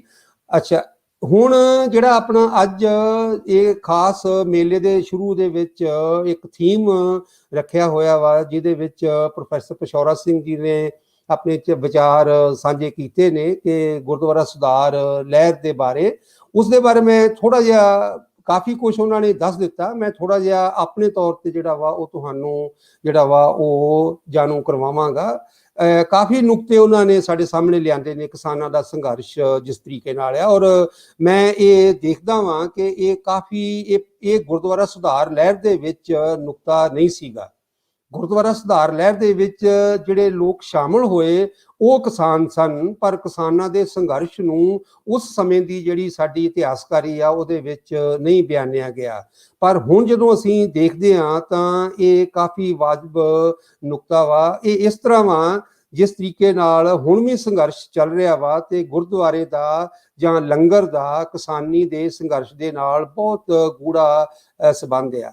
ਪਰ ਇਸ ਦੇ ਨਾਲ ਇੱਕ ਨੁਕਤਾ ਹੋ ਰਿਹਾ ਜਿਹੜਾ ਆਪਾਂ ਨੂੰ ਧਿਆਨ 'ਚ ਰੱਖਣਾ ਪਵੇਗਾ ਗੁਰਦੁਆਰਾ ਸੁਧਾਰ ਲਹਿਰ ਨੂੰ ਸਮਝਣ ਵਾਸਤੇ, ਉਹ ਹੈ ਗੁਰਦੁਆਰਾ। ਗੁਰਦੁਆਰਾ ਦਰਅਸਲ ਧਾਰਮਿਕ ਤੇ ਸਮਾਜਿਕ ਸੰਸਥਾ ਵਾ। ਇਹ ਦੋਨੋਂ ਵੱਖਰੀਆਂ ਨਹੀਂ ਹੋ ਸਕਦੀਆਂ। ਔਰ ਸਿੱਖ ਧਰਮ ਦੇ ਜਿਹੜੇ ਸਿਧਾਂਤ ਨੇ, ਜਿਸ ਦੇ ਵਿੱਚ ਨਾਮ ਜਪੋ, ਕਿਰਤ ਕਰੋ ਔਰ ਵੰਡ ਛਕੋ ਦਾ ਸਿਧਾਂਤ, ਔਰ ਜਿਹੜੇ ਉਸ ਦੇ ਨਾਲ ਲੰਗਰ ਦੀ ਪ੍ਰਥਾ ਵਾ, ਸੰਗਤ ਆ, ਪੰਗਤ ਆ, ਉਸ ਦੇ ਵਿੱਚ ਜਿਹੜੀ ਧਾਰਮਿਕ ਦੇ ਨਾਲ ਨਾਲ ਜਿਹੜੀ ਸਮਾਜਿਕ ਸਾਂਝ ਆ ਉਹ ਬਿਲਕੁਲ ਜੁੜੀ ਹੋਈ ਆ, ਇੱਕ ਦੂਸਰੇ ਤੋਂ ਵੱਖਰੀ ਨਹੀਂ। ਔਰ ਇਹ ਗੁਰੂਆਂ ਤੋਂ ਹੀ ਸ਼ੁਰੂ ਹੋ ਜਾਂਦਾ ਵਾ। ਔਰ ਗੁਰੂ ਸਾਹਿਬਾਨ ਦੇ ਸਮੇਂ ਮੰਜੀਆਂ ਨੇ, ਉਸ ਤੋਂ ਬਾਅਦ ਮਸੰਦ ਪ੍ਰਥਾ ਜਿਹੜੀ ਆ ਉਹ ਆਉਂਦੀ ਆ, ਉਸ ਤੋਂ ਬਾਅਦ ਜਦੋਂ ਖਾਲਸਾ ਦੀ ਸਥਾਪਨਾ ਹੁੰਦੀ ਆ, ਉਸ ਤੋਂ ਬਾਅਦ ਇਹ ਸਮੇਂ ਦੀ ਜਿਹੜੀ ਨਜ਼ਾਕਤ, ਉਸ ਸਮੇਂ ਦਾ ਜਿਹੜਾ ਮਾਹੌਲ ਸੀ ਉਸ ਦੇ ਮੁਤਾਬਕ ਜਿਹੜੇ ਮਹੰਤ ਨੇ ਗੁਰਦੁਆਰਿਆਂ ਤੇ ਕਾਬਜ ਹੁੰਦੇ ਨੇ, ਫਿਰ ਹੌਲੀ ਹੌਲੀ ਜਿਹੜਾ ਵਾ ਉਹ ਹਾਵੀ ਹੋ ਜਾਂਦੇ ਨੇ। ਸੋ ਇਹ ਜਿਹੜਾ ਗੁਰਦੁਆਰੇ ਦੀ ਜਿਹੜੀ ਹੈਗੀ ਆ ਸੰਸਥਾ, ਇਸ ਨੂੰ ਬਹੁਤ ਜ਼ਰੂਰੀ ਜਿਹੜਾ ਵਾ ਉਹ ਸਮਝਣਾ ਵਾ। ਪਰ ਜਦੋਂ ਅੰਗਰੇਜ਼ ਆਉਂਦੇ ਨੇ, ਉਹਨਾਂ ਨੇ ਵੀ ਗੁਰਦੁਆਰੇ ਤੇ ਕਬਜ਼ਾ ਕਰਨ ਲਈ, ਗੁਰਦੁਆਰਾ ਖਾਸ ਕਰਕੇ ਜਿਹੜਾ ਦਰਬਾਰ ਸਾਹਿਬ ਆ ਅੰਮ੍ਰਿਤਸਰ, ਉਸ ਤੇ ਕਬਜ਼ਾ ਕਰਨ ਵਾਸਤੇ ਉੱਥੇ ਇੱਕ ਸੰਸਥਾ ਜਿਹੜੀ ਬਣਾਉਂਦੇ ਆ, ਉਸ ਦਾ ਜਿਹੜਾ ਸਰਬਰਾਹ ਜਾਂ ਉਸ ਦਾ ਜਿਹੜਾ ਮੈਨੇਜਰ ਆ, ਉਸ ਨੂੰ, ਕਿਉਂਕਿ ਅੰਗਰੇਜ਼ਾਂ ਨੂੰ ਅਕਸਰ ਰਿਹਾ ਵਾ ਕਿ ਜੋ ਵੀ ਭਾਵਨਾਵਾਂ ਸਿੱਖਾਂ ਦੇ ਵਿੱਚ ਉਜਾਗਰ ਹੋਣਗੀਆਂ ਉਹ ਇਸ ਥਾਂ ਤੋਂ ਅੱਗੇ ਸਮਾਜ ਦੇ ਵਿੱਚ ਆਉਣਗੀਆਂ। ਸੋ ਉਹਨਾਂ ਨੇ ਕਾਫੀ ਕੋਸ਼ਿਸ਼ ਜਿਹੜੀ ਆ ਕੀਤੀ, ਪਰ ਜਿਹੜਾ ਉਹਨਾਂ ਦਾ ਨਿਜ਼ਾਮ ਸੀਗਾ, ਜ਼ਮੀਨੀ ਨਿਜ਼ਾਮ ਸੀਗਾ, ਜਿਹਦੇ 'ਚ ਕਾਨੂੰਨ ਦੇ ਰਾਹੀਂ ਉਹ ਜ਼ਮੀਨੀ ਹੱਕ ਦਰਜ ਕਰਨਾ ਚਾਹੁੰਦੇ ਸੀਗੇ, ਉਸ ਦੇ ਰਾਹੀਂ ਜਿਹੜੇ ਮਹਾਰਾਜਾ ਰਣਜੀਤ ਸਿੰਘ ਦੇ ਸਮੇਂ ਜ਼ਗੀਰਾਂ ਮਿਲੀਆਂ ਹੋਈਆਂ ਸੀਗੀਆਂ ਗੁਰਦੁਆਰਿਆਂ ਨੂੰ, ਜਾਂ ਗ੍ਰਾਂਟਾਂ ਮਿਲੀਆਂ ਹੋਈਆਂ ਸੀਗੀਆਂ, ਉਹਨਾਂ ਦੇ ਵਿੱਚੋਂ ਕਾਫੀ ਹਿੱਸਾ ਮਹੰਤਾਂ ਨੇ ਆਪਣੇ ਨਾਂ ਦੇ ਉੱਤੇ ਨਿੱਜੀ ਜਾਇਦਾਦ ਦੇ ਤੌਰ ਦੇ ਉੱਤੇ ਜਿਹੜਾ ਵਾ ਉਹ ਵਰਤਣਾ ਸ਼ੁਰੂ ਕਰ ਦਿੱਤਾ। ਔਰ ਇਸ ਦੇ ਬਾਰੇ ਸਿੰਘ ਸਭਾ ਦੇ ਵਿੱਚ ਕਾਫੀ ਵੱਡੀ ਜਿਹੜੀ ਆ ਉਹ ਇੱਕ ਬਹਿਸ ਚੱਲਦੀ ਆ ਕਿ ਇਹ ਮਹੰਤ ਜਿਹੜੇ ਨੇ, ਇਹਨਾਂ ਦੀਆਂ ਕਰਤੂਤਾਂ ਜਾਂ ਇਹਨਾਂ ਦੇ ਜਿਹੜੇ ਕੰਮ ਨੇ, ਉਹਨਾਂ ਤੋਂ ਸਿੱਖੀ ਸਿਧਾਂਤਾਂ ਨੂੰ ਕਾਫੀ ਠੇਸ ਲੱਗਦੀ ਆ, ਔਰ ਜਿਸ ਕਰਕੇ ਉਹ ਇਸ ਨਿਜ਼ਾਮ ਦੇ ਕਾਫੀ ਵਿਰੁੱਧ ਨੇ। ਪਰ ਜਦੋਂ ਅਸੀਂ ਕਿਸਾਨੀ ਨਾਲ ਦੇਖਦੇ ਹਾਂ ਤਾਂ ਪਹਿਲੀ ਵਾਰੀ 1907 ਦਾ ਜਿਹੜਾ ਕਿਸਾਨ ਸੰਘਰਸ਼ ਹੁੰਦਾ ਵਾ, ਲਾਇਲਪੁਰ ਤੋਂ ਸ਼ੁਰੂ ਹੁੰਦਾ ਵਾ, ਜਿਹਦੇ 'ਚ ਸਰਦਾਰ ਅਜੀਤ ਸਿੰਘ ਕਾਫੀ ਵੱਡੀ ਪੱਧਰ ਤੇ ਜਿਹੜਾ ਵਾ ਉਹ ਲੋਕਾਂ ਨੂੰ, ਕਿਸਾਨਾਂ ਨੂੰ ਲਾਮਬੰਦ ਕਰਦੇ ਨੇ। ਔਰ ਉਹਦੇ ਨਾਲ ਗੁਰਦੁਆਰਾ ਵੀ ਇੱਕ ਅਹਿਮ ਇੱਕ ਜਗ੍ਹਾ ਬਣਦੀ ਆ, ਜਿੱਥੇ ਇਹ ਜਥੇਬੰਦੀਆਂ ਜਿਹੜੀਆਂ ਨੇ ਜਾਂ ਉਸ ਸਮੇਂ ਕਿਸਾਨ ਜਿਹੜੇ ਨੇ ਸਾਹਮਣੇ ਆਉਂਦੇ ਨੇ। ਔਰ ਇੱਕ ਖਾਲਸਾ ਦੀਵਾਨ ਸੀ ਉਸ ਸਮੇਂ ਮਾਝਾ, ਔਰ ਇਸੇ ਤਰੀਕੇ ਨਾਲ ਖਾਲਸਾ ਦੀਵਾਨ ਲਾਹੌਰ ਅਪ੍ਰੈਲ 1907 ਦੇ ਵਿੱਚ ਕਾਫੀ ਗੁਰਦੁਆਰਿਆਂ ਦੇ ਵਿੱਚ ਆਪਣੇ ਜਿਹੜੇ ਨੇ ਉਹ ਕੰਮ ਜਾਂ ਜਾਂ ਉਹ ਕਰਦੇ ਨੇ, ਲੋਕਾਂ ਨੂੰ ਇਕੱਠਿਆਂ ਕਰਦੇ ਨੇ। ਔਰ ਹੌਲੀ ਹੌਲੀ ਜਿਹੜਾ ਇਹ ਗੁਰਦੁਆਰਿਆਂ ਦੇ ਪ੍ਰਬੰਧਕ ਸੀਗੇ ਉਹਨਾਂ ਨੇ ਸਰਕਾਰ ਦੀ ਬੋਲੀ ਸ਼ੁਰੂ ਕਰ ਦਿੱਤੀ। ਜਿਹੜਾ ਬੜਾ ਮਸ਼ਹੂਰ ਇੱਕ ਗਦਰੀ ਆਪਣਾ ਕਵੀ ਹੋਇਆ ਵਾ ਭਾਈ ਭਗਵਾਨ ਸਿੰਘ ਪ੍ਰੀਤਮ, ਜਿਹੜਾ ਬਾਬਾ ਸੋਹਣ ਸਿੰਘ ਭਕਨਾ ਤੋਂ ਬਾਅਦ ਦੂਸਰਾ ਪ੍ਰੈਜ਼ੀਡੈਂਟ ਸੀਗਾ, ਪ੍ਰਧਾਨ ਸੀਗਾ ਗਦਰ ਪਾਰਟੀ ਦਾ। ਉਸ ਦੀ ਸ਼ੁਰੂਆਤ ਵੀ ਤਰਨ ਤਾਰਨ ਦੇ ਗੁਰਦੁਆਰੇ ਤੋਂ ਜਿਹੜਾ ਵਾ ਉਹ ਇਸ ਸਮੇਂ ਜਿਹੜਾ ਵਾ ਉਹ ਹੁੰਦੀ ਆ। ਸੋ 1907 ਦੇ ਜਿਹੜਾ ਕਿਸਾਨੀ ਸੰਘਰਸ਼ ਆ ਉੱਥੋਂ ਇਹ ਗੁਰਦੁਆਰੇ ਦੇ ਵਿੱਚੋਂ ਕਿਸਾਨਾਂ ਨੇ ਲਾਮਬੰਦ ਹੋਣ ਦੀ ਜਿਹੜੀ ਆ ਉਹ ਸ਼ੁਰੂਆਤ ਕਰਦੇ ਆ। ਫਿਰ ਤੁਸੀਂ ਦੇਖੋਗੇ ਗਦਰ ਲਹਿਰ ਦੇ ਵਿੱਚ ਗੁਰਦੁਆਰੇ ਦੀ ਬੜੀ ਅਹਿਮੀਅਤ ਆ। ਗੁਰਦੁਆਰਾ ਜਿਹੜਾ ਹੈਗਾ ਵਾ ਸੰਸਥਾ ਦੇ ਤੌਰ ਦੇ ਉੱਪਰ ਉਹ ਜਿਹੜਾ ਨਾਰਥ ਅਮਰੀਕਾ ਵਾ ਉਹਦੇ ਵਿੱਚ ਆਉਂਦਾ ਵਾ, ਉੱਥੇ ਹਰ ਇੱਕ ਨੂੰ ਲੰਗਰ ਵਿੱਚ ਜਾਣ ਦੀ ਇਜਾਜ਼ਤ ਆ ਔਰ ਹਰ ਇੱਕ ਨੂੰ ਜਿਹੜਾ ਵਾ ਉਹ ਗੁਰਦੁਆਰੇ ਦੇ ਵਿੱਚ ਸ਼ਾਮਲ ਹੋਣ ਦੀ ਜਿਹੜੀ ਆ ਇਜਾਜ਼ਤ ਆ। ਔਰ ਇਹਦੇ ਨਾਲ ਇਹ ਜਿਹੜਾ ਮਾਡਲ ਆ ਇਹ ਸਿੱਖੀ ਸਿਧਾਂਤਾਂ ਦਾ ਮਾਡਲ ਜਦੋਂ ਪੰਜਾਬ ਦੇ ਵਿੱਚ ਗਦਰੀ ਦੇਖਦੇ ਨੇ ਤਾਂ ਉਹਨਾਂ ਨੂੰ ਬਿਲਕੁਲ ਗੁਰਦੁਆਰਿਆਂ ਦੀ ਜਿਹੜੀ ਆ ਉਹ ਬੜੀ ਦਿਸ਼ਾ ਜਿਹੜੀ ਆ ਉਹ ਬੜੀ ਮਾੜੀ ਜਿਹੜੀ ਆ ਉਹ ਦਸ਼ਾ ਜਿਹੜੀ ਆ ਉਹ ਨਜ਼ਰ ਆਉਂਦੀ ਆ ਉਹਨਾਂ ਦੇ ਹਾਲਾਤ। ਔਰ ਕੋਈ ਹੈਰਾਨੀ ਨਹੀਂ ਕਿ ਗੁਰਦੁਆਰਿਆਂ ਦੇ ਵਿੱਚੋਂ ਗਦਰੀਆਂ ਦੇ ਬਾਰੇ ਬਹੁਤ ਵੱਡੀ ਪੱਧਰ ਦੇ ਉੱਤੇ ਜਿਹੜੀ ਆ ਉਹ ਵਿਰੋਧਤਾ ਵੀ ਹੋਈ ਤੇ ਕਈ ਥਾਵਾਂ ਦੇ ਉੱਤੇ ਹੁਕਮਨਾਮੇ ਵੀ ਜਿਹੜੇ ਨੇ ਉਹ ਸ਼ੁਰੂ ਹੋਏ ਔਰ ਜਿਹੜੇ ਨੇ ਦਿੱਤੇ ਗਏ। ਨਾਲ ਅਸੀਂ ਜਿਹੜਾ ਕਿਸਾਨੀ ਸੰਘਰਸ਼ ਆ ਉਹਦੇ ਨਾਲ ਅੰਗਰੇਜ਼ੀ ਜਿਹੜਾ ਸਾਮਰਾਜ ਆ ਉਹਨੂੰ ਵੀ ਜੇ ਦੇਖਦੇ ਆ ਤਾਂ ਕਿਸਾਨੀ ਦੀ ਹਾਲਤ ਸਾਨੂੰ ਦੇਖਣੀ ਚਾਹੀਦੀ ਆ। ਔਰ 1925 ਦੇ ਅੰਕੜਿਆਂ ਦੇ ਮੁਤਾਬਕ ਜਿਹੜੇ 5 ਏਕੜ ਤੋਂ ਘੱਟ ਦੇ ਜਿਹੜੇ ਹੈਗੇ ਨੇ ਕਿਸਾਨ, ਉਹਨਾਂ ਦੇ ਕੋਲ ਰਕਬਾ ਜੇ ਦੇਖੋਗੇ ਤਾਂ 12% ਆ, ਪਰ ਜੇ ਤੁਸੀਂ ਗਿਣਤੀ ਦੇਖੋਗੇ ਤਾਂ 58% ਆ। ਔਰ ਜਿਹੜੇ ਮੁਜ਼ਾਹਰੇ ਨੇ ਜੇ ਤੁਸੀਂ ਉਹਨਾਂ ਦੀ ਗਿਣਤੀ ਦੇਖੋਗੇ ਤਾਂ 1891 ਦੇ ਵਿੱਚ ਇਹ 35% ਨੇ ਮੁਜ਼ਾਹਰੇ ਜਿਨ੍ਹਾਂ ਦੇ ਕੋਲ ਕੋਈ ਜ਼ਮੀਨ ਨਹੀਂ, ਸਿਰਫ ਖੇਤੀ ਉਹ ਕਿਸਾਨਾਂ ਤੋਂ ਜਾਂ ਵੱਡੇ ਜ਼ਿਮੀਂਦਾਰਾਂ ਤੋਂ ਖੇਤੀ ਲੈ ਕੇ ਜ਼ਮੀਨ ਲੈ ਕੇ ਖੇਤੀ ਕਰਦੇ ਆ। ਔਰ ਇਹ 1937 ਦੇ ਵਿੱਚ 48% ਆ। ਔਰ ਜੇ ਤੁਸੀਂ ਕਰਜ਼ਾ ਦੇਖੋਗੇ ਕਿਸਾਨਾਂ ਦਾ ਤਾਂ 1920 ਦੇ ਦਹਾਕੇ ਦੇ ਵਿੱਚ ਤਕਰੀਬਨ 83% ਫੀਸਦੀ ਲੋਕ ਨੇ ਜਿਨ੍ਹਾਂ ਦੇ ਜਿਹੜੇ ਕਿਸਾਨ ਜਿਹੜੇ ਕਰਜ਼ਾਈ ਨੇ। ਔਰ ਇਹ ਕਰਜ਼ਾ ਸਾਰੇ ਆਪਣਾ ਹਿੰਦੁਸਤਾਨ 'ਚ ਸਭ ਤੋਂ ਵੱਧ ਆ। ਔਰ ਦੂਸਰੀ ਗੱਲ ਆ ਕਰਜ਼ੇ ਨੂੰ ਦਬਾਉਣ, ਕਰਜ਼ੇ ਜਿਹੜੇ ਜਦੋਂ ਕਰਜ਼ੇ ਦੇ ਨਾਲ ਕਈ ਕਿਸਮ ਦੀਆਂ ਮੁਸ਼ਕਲਾਂ ਹੋਣਗੀਆਂ, ਜਥੇਬੰਦੀਆਂ ਜਾਂ ਧਰਨੇ ਲੱਗਣਗੇ ਜਾਂ ਕਿਸੇ ਕਿਸਮ ਦਾ ਜਿਹੜਾ ਵਾ ਜ਼ੋਰ ਜਬਰੀ ਹੋਏਗੀ, ਉਸ ਨੂੰ ਜਿਹੜਾ ਵਾ ਉਹ ਦਬਾਉਣ ਵਾਸਤੇ ਪੁਲਿਸ ਦੀ ਵੀ ਜਿਹੜੀ ਆ ਉਹ ਜ਼ਰੂਰਤ ਪਏਗੀ। ਔਰ ਹੈਰਾਨੀ ਵਾਲੀ ਗੱਲ ਹੈ ਕਿ ਪੰਜਾਬ ਜਿਹੜਾ ਕਿ ਹਿੰਦੁਸਤਾਨ ਦੇ ਵਿੱਚ ਅੰਗਰੇਜ਼ਾਂ ਨੇ ਇੱਕ ਮਾਡਲ ਪ੍ਰੋਵਿੰਸ ਬਣਾਇਆ ਹੋਇਆ ਸੀਗਾ, ਉਸ ਦੇ ਵਿੱਚ ਸਭ ਤੋਂ ਵੱਧ ਕਰਜ਼ਾ ਤੇ ਸਭ ਤੋਂ ਵੱਧ ਪੁਲਿਸ ਪੰਜਾਬ ਦੇ ਵਿੱਚ ਸੀ। ਔਰ ਪੰਜਾਬ ਦੀ ਜੇ ਕਿਸਾਨੀ ਦੀ ਆਬਾਦੀ ਦੇਖੋਗੇ ਤਾਂ ਇਹ ਸਿਰਫ ਸਾਰੇ ਹਿੰਦੁਸਤਾਨ ਦੇ ਵਿੱਚ 7% ਆ, ਪਰ ਜੇ ਤੁਸੀਂ ਕਰਜ਼ਾ ਦੇਖੋਗੇ ਤਾਂ ਇਹ 16% ਆ। ਸੋ ਇਹ ਜਿਹੜੇ ਕਿਸਾਨ ਨੇ ਜਿਹੜੇ ਗੁਰੂ ਘਰ ਦੇ ਨਾਲ ਜੁੜੇ ਹੋਏ ਨੇ, ਔਰ ਇਹ ਕਿਸਾਨ ਜਦੋਂ ਆਪਣੀ ਕਿਰਤ ਦੀ ਦੇਖਦੇ ਨੇ ਕਿ ਉਹਦਾ ਵਾਜਬ ਮੁੱਲ ਨਹੀਂ ਮਿਲ ਰਿਹਾ ਤਾਂ ਇਹਨਾਂ ਦਾ ਇੱਕ ਸੰਘਰਸ਼ ਦੇ ਰੂਪ ਦੇ ਵਿੱਚ ਇਕੱਠੇ ਹੋਣਾ ਜਿਹੜਾ ਵਾ ਉਹ ਲਾਜ਼ਮੀ ਜਿਹੜਾ ਵਾ ਉਹ ਬਣਦਾ ਵਾ। ਅਕਾਲੀ ਲਹਿਰ ਜਿੱਦਾਂ ਸ਼ੁਰੂ ਹੁੰਦੀ ਪ੍ਰੋਫੈਸਰ ਪਿਸ਼ੌਰਾ ਸਿੰਘ ਜੀ ਨੇ ਦੱਸਿਆ ਵਾ, ਉਸ ਦੇ ਬਾਰੇ ਮੈਂ ਬਹੁਤਾ ਨਹੀਂ ਡਿਟੇਲ ਦੇ ਵਿੱਚ ਜਾਵਾਂਗਾ ਕਿਉਂਕਿ ਕੱਲ ਸੈਸ਼ਨ ਸਾਰਾ ਅਕਾਲੀ ਲਹਿਰ ਤੇ ਜਾਂ ਗੁਰਦੁਆਰਾ ਸੁਧਾਰ ਲਹਿਰ ਤੇ ਬੜੀ ਡਿਟੇਲ ਦੇ ਵਿੱਚ ਹੋਵੇਗਾ। ਪਰ ਕੁਝ ਜਿਹੜੇ ਇਸ ਸਾਰੇ ਲਹਿਰ ਦੇ ਵਿੱਚੋਂ ਸਾਹਮਣੇ ਆਉਂਦੇ ਨੇ, ਜਿਹੜੀ ਇਹ ਗਦਰ ਜਿਹੜੀ ਆਪਣਾ ਗੁਰਦੁਆਰਾ ਸੁਧਾਰ ਲਹਿਰ ਆ, ਉਸ ਦੇ ਵਿੱਚੋਂ ਆਪਾਂ ਜੇ ਦੇਖੀਏ ਤਾਂ ਜਿਹੜੀ ਸਿੰਘ ਸਭਾ ਲਹਿਰ ਆ ਉਸ ਦੇ ਵਿੱਚ ਜ਼ਿਆਦਾ ਸ਼ਹਿਰੀ ਸੀ। 1907 ਤੋਂ ਬਾਅਦ ਇਹ ਰੁਝਾਨ ਪੇਂਡੂ ਜਿਹੜਾ ਵਾ ਉਹ ਹੋ ਜਾਂਦਾ, ਔਰ ਖਾਸ ਕਰਕੇ ਕਿਸਾਨੀ ਦਾ। ਔਰ ਇਸ ਦੇ ਵਿੱਚ ਹੌਲੀ ਹੌਲੀ ਜਿਹੜੇ ਨੇ ਉਹ ਫੌਜੀ, ਰਿਟਾਇਰਡ ਫੌਜੀ, ਜਵਾਨ ਉਹ ਆ ਜਾਂਦੇ ਨੇ। ਜੇ ਆਪਾਂ ਰਕਬਾ ਜਿਹੜਾ ਇਲਾਕਾ ਦੇਖੀਏ ਤਾਂ ਇਹ ਇਲਾਕਾ ਜ਼ਿਆਦਾਤਰ ਮਾਝਾ ਵਾ, ਜਿਸ ਦੇ ਵਿੱਚ ਤਰਨ ਤਾਰਨ, ਅੰਮ੍ਰਿਤਸਰ, ਲਾਹੌਰ, ਫਿਰ ਲਾਇਲਪੁਰ, ਰਾਵਲਪਿੰਡੀ ਇਹ ਇਲਾਕਾ ਵਾ। ਔਰ ਜੇ ਤੁਸੀਂ ਜਿਹੜੇ ਅੰਗਰੇਜ਼ਾਂ ਦੇ ਜਿਹੜੇ ਹੈਗੇ ਨੇ ਅੰਕੜੇ, ਉਹਨਾਂ ਮੁਤਾਬਕ ਦੇਖੋ ਤਾਂ ਤਕਰੀਬਨ 40,000 ਲੋਕਾਂ ਨੇ ਜੇਲ੍ਹਾਂ ਜਿਹੜੀਆਂ ਨੇ ਉਹ ਦੇਖੀਆਂ ਜਾਂ ਕੱਟੀਆਂ। ਪਰ ਕੁਛ ਇੱਕ ਆਪਣਾ ਪੁਲਿਸ ਦਾ ਵਰਤਾਰਾ ਇਦਾਂ ਦਾ ਹੁੰਦਾ ਵਾ ਕਿ ਕੁਛ ਨੂੰ ਵਿੱਚ ਰਿਕਾਰਡ ਦੇ ਵਿੱਚ ਲਿਆਂਦਾ ਨਹੀਂ ਜਾਂਦਾ। 1 ਜਾਂ 2 ਦਿਨ ਹੀ ਉਹਨਾਂ ਨੂੰ ਬਿਠਾ ਕੇ ਤੇ ਤੋੜ ਦਿੱਤਾ ਜਾਂਦਾ ਵਾ ਤਾਂ ਕਿ ਗਿਣਤੀ ਵਧੇ ਨਾ। ਜੇ ਆਪਾਂ ਦੇਖਿਆ ਜਾਵੇ 3 ਦੇ ਹਿਸਾਬ ਦੇ ਨਾਲ ਇਸ ਨੂੰ ਜਿਹੜਾ ਵਾ ਉਹ ਗੁਣਾ ਕੀਤਾ ਜਾਵੇ ਤਾਂ ਇਹ ਤਕਰੀਬਨ 40 ਨੂੰ 3 ਦੇ ਨਾਲ ਤੁਸੀਂ ਜੇ ਮਲਟੀਪਲਾਈ ਕਰੋ ਤਾਂ ਇਹ 1,20,000 ਲੋਕ ਬਣ ਜਾਂਦੇ ਨੇ, ਜਿਨ੍ਹਾਂ ਦਾ ਸਿੱਧੇ ਜਾਂ ਅਸਿੱਧੇ ਤਰੀਕੇ ਨਾਲ ਕਿ ਜੇਲ੍ਹਾਂ ਦੇ ਨਾਲ ਜਿਹੜਾ ਵਾ ਉਹ ਜਾਂ ਜੇਲ੍ਹ ਵਰਤਾਰੇ ਦੇ ਨਾਲ ਸੰਬੰਧ ਹੋ ਜਾਂਦਾ ਵਾ। ਕਿਉਂਕਿ ਉਸ ਸਮੇਂ ਜਿਹੜੇ ਲੋਕ ਸੀਗੇ ਉਹ ਇੱਕ ਸਾਂਝੇ ਪਰਿਵਾਰ ਦੇ ਵਿੱਚ ਹੁੰਦੇ ਸੀਗੇ, ਜਿਹੜਾ ਵੱਡਾ ਪਰਿਵਾਰ ਹੁੰਦਾ ਸੀਗਾ। ਔਰ ਜੇ ਆਪਾਂ ਸਾਂਝੇ ਪਰਿਵਾਰ ਨੂੰ ਜੇ ਮਲਟੀਪਲਾਈ ਅੱਗੇ ਦੇਖੀਏ ਕਿ ਉਹਦਾ ਅਸਰ ਇੱਕ ਪਰਿਵਾਰ ਦੇ ਵਿੱਚੋਂ ਜੇ ਜੇਲ੍ਹ ਦੇ ਵਿੱਚ ਗਿਆ ਵਾ, ਉਹਦਾ ਅਸਰ ਕਿੰਨਿਆਂ ਤੇ ਹੋ ਸਕਦਾ ਵਾ। ਜਿਹੜੇ ਤਾਏ ਚਾਚੇ ਦੇ ਗਾਂ ਅੱਗੇ ਬੱਚੇ ਨੇ ਜਾਂ ਉਹਨਾਂ ਦੇ ਗਾਂ ਸੰਬੰਧੀ ਨੇ, ਤਾਂ 5 ਨਾਲ ਮਲਟੀਪਲਾਈ ਜੇ ਆਪਾਂ ਕਰੀਏ ਤਾਂ ਇਹ ਤਕਰੀਬਨ 6 ਲੱਖ ਲੋਕ ਬਣ ਜਾਂਦੇ ਨੇ, ਜਿਹੜੇ ਸਿੱਧੇ ਜਾਂ ਅਸਿੱਧੇ ਤਰੀਕੇ ਨਾਲ ਸਾਨੂੰ ਇਹ ਨਜ਼ਰ ਆਉਂਦਾ ਵਾ ਕਿ ਗੁਰਦੁਆਰਾ ਸੁਧਾਰ ਲਹਿਰ ਦੇ ਵਿੱਚੋਂ ਜੇਲ੍ਹਾਂ ਤੱਕ ਜਿਹੜਾ ਵਾ ਉਹ ਜਾਂਦੇ ਨੇ।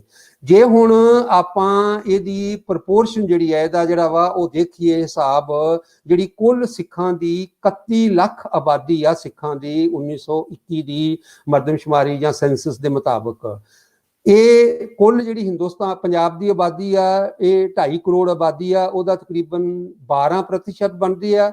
ਪਰ ਜੇ ਸਿੱਖਾਂ ਦੇ ਵਿੱਚ ਦੇਖੀਏ ਤਾਂ ਜਿਹੜੇ ਜੇਲ੍ਹਾਂ ਦੇ ਵਿੱਚ ਗਏ ਨੇ ਸਿੱਧੇ ਜਾਂ ਅਸਿੱਧੇ ਤਰੀਕੇ ਨਾਲ ਜਾਂ ਉਹਨਾਂ ਦੇ ਪਰਿਵਾਰਾਂ ਦਾ, ਉਹ ਤਕਰੀਬਨ 19% ਲੋਕ ਜਿਹੜਾ ਵਾ ਉਹ ਬਣਦੇ ਨੇ। ਸੋ ਇੱਥੋਂ ਤੁਸੀਂ ਅੰਦਾਜ਼ਾ ਲਗਾ ਸਕਦੇ ਜੇ ਕਿ ਗੁਰਦੁਆਰਾ ਸੁਧਾਰ ਲਹਿਰ ਦਾ ਕਿੰਨਾ ਪ੍ਰਸਾਰ ਹੋਵੇਗਾ। ਔਰ ਜ਼ਖਮੀ ਜਿਹੜੇ ਨੇ ਉਹ 2000 ਨੇ, ਮੌਤਾਂ 400 ਨੇ, ਜੁਰਮਾਨਾ ਤਕਰੀਬਨ 16 ਲੱਖ ਲੋਕਾਂ ਨੂੰ ਜਿਹੜਾ ਵਾ 16 ਲੱਖ ਰੁਪਇਆ ਜੁਰਮਾਨਾ ਜਿਹੜਾ ਵਾ ਉਹ ਕੀਤਾ ਗਿਆ। ਔਰ ਇੱਥੋਂ ਤੱਕ ਕਿ ਸਿੱਖਾਂ ਦੀ ਫੌਜ ਦੇ ਵਿੱਚ ਭਰਤੀ ਵੀ ਜਿਹੜੀ ਆ ਉਹਦੇ ਤੇ ਵੀ ਪਾਬੰਦੀ ਲਗਾ ਦਿੱਤੀ। ਇਹ ਬਾਅਦ ਦੇ ਵਿੱਚ ਜਦੋਂ ਦੂਸਰੀ ਜੰਗ ਸੰਸਾਰ ਜੰਗ ਸ਼ੁਰੂ ਹੁੰਦੀ ਆ ਉਦੋਂ ਇਹ ਭਰਤੀ ਜਿਹੜੀ ਆ ਉਹ ਖੋਲੀ ਜਾਂਦੀ ਆ। ਹੁਣ ਜੇ ਇਸ ਸਾਰੀ ਗੁਰਦੁਆਰਾ ਸੁਧਾਰ ਲਹਿਰ ਦੇ ਵਿੱਚੋਂ ਆਪਾਂ ਜੇ ਨਿਚੋੜ ਕੱਢਣਾ ਹੋਵੇ ਤਾਂ ਇਹ ਇੱਕ ਸਮਾਜ ਆ, ਕਿਸਾਨੀ ਸਮਾਜ ਆ, ਜਿਸ ਸਮਾਜ ਦੇ ਵਿੱਚੋਂ ਜਿਹੜਾ ਵਾ ਉਹ ਤੁਸੀਂ ਸਿਦਕ, ਸਿਰੜ ਤੇ ਸੰਘਰਸ਼ ਦੇ ਨਵੇਂ ਮਿਆਰ ਜਿਹੜੇ ਨੇ ਦੇਖਦੇ ਜੀ। ਔਰ ਇਹ ਸੰਘਰਸ਼ ਸ਼ਾਂਤਮਈ ਆ, ਇਹ ਸਾਰਿਆਂ ਨੂੰ ਪਤਾ।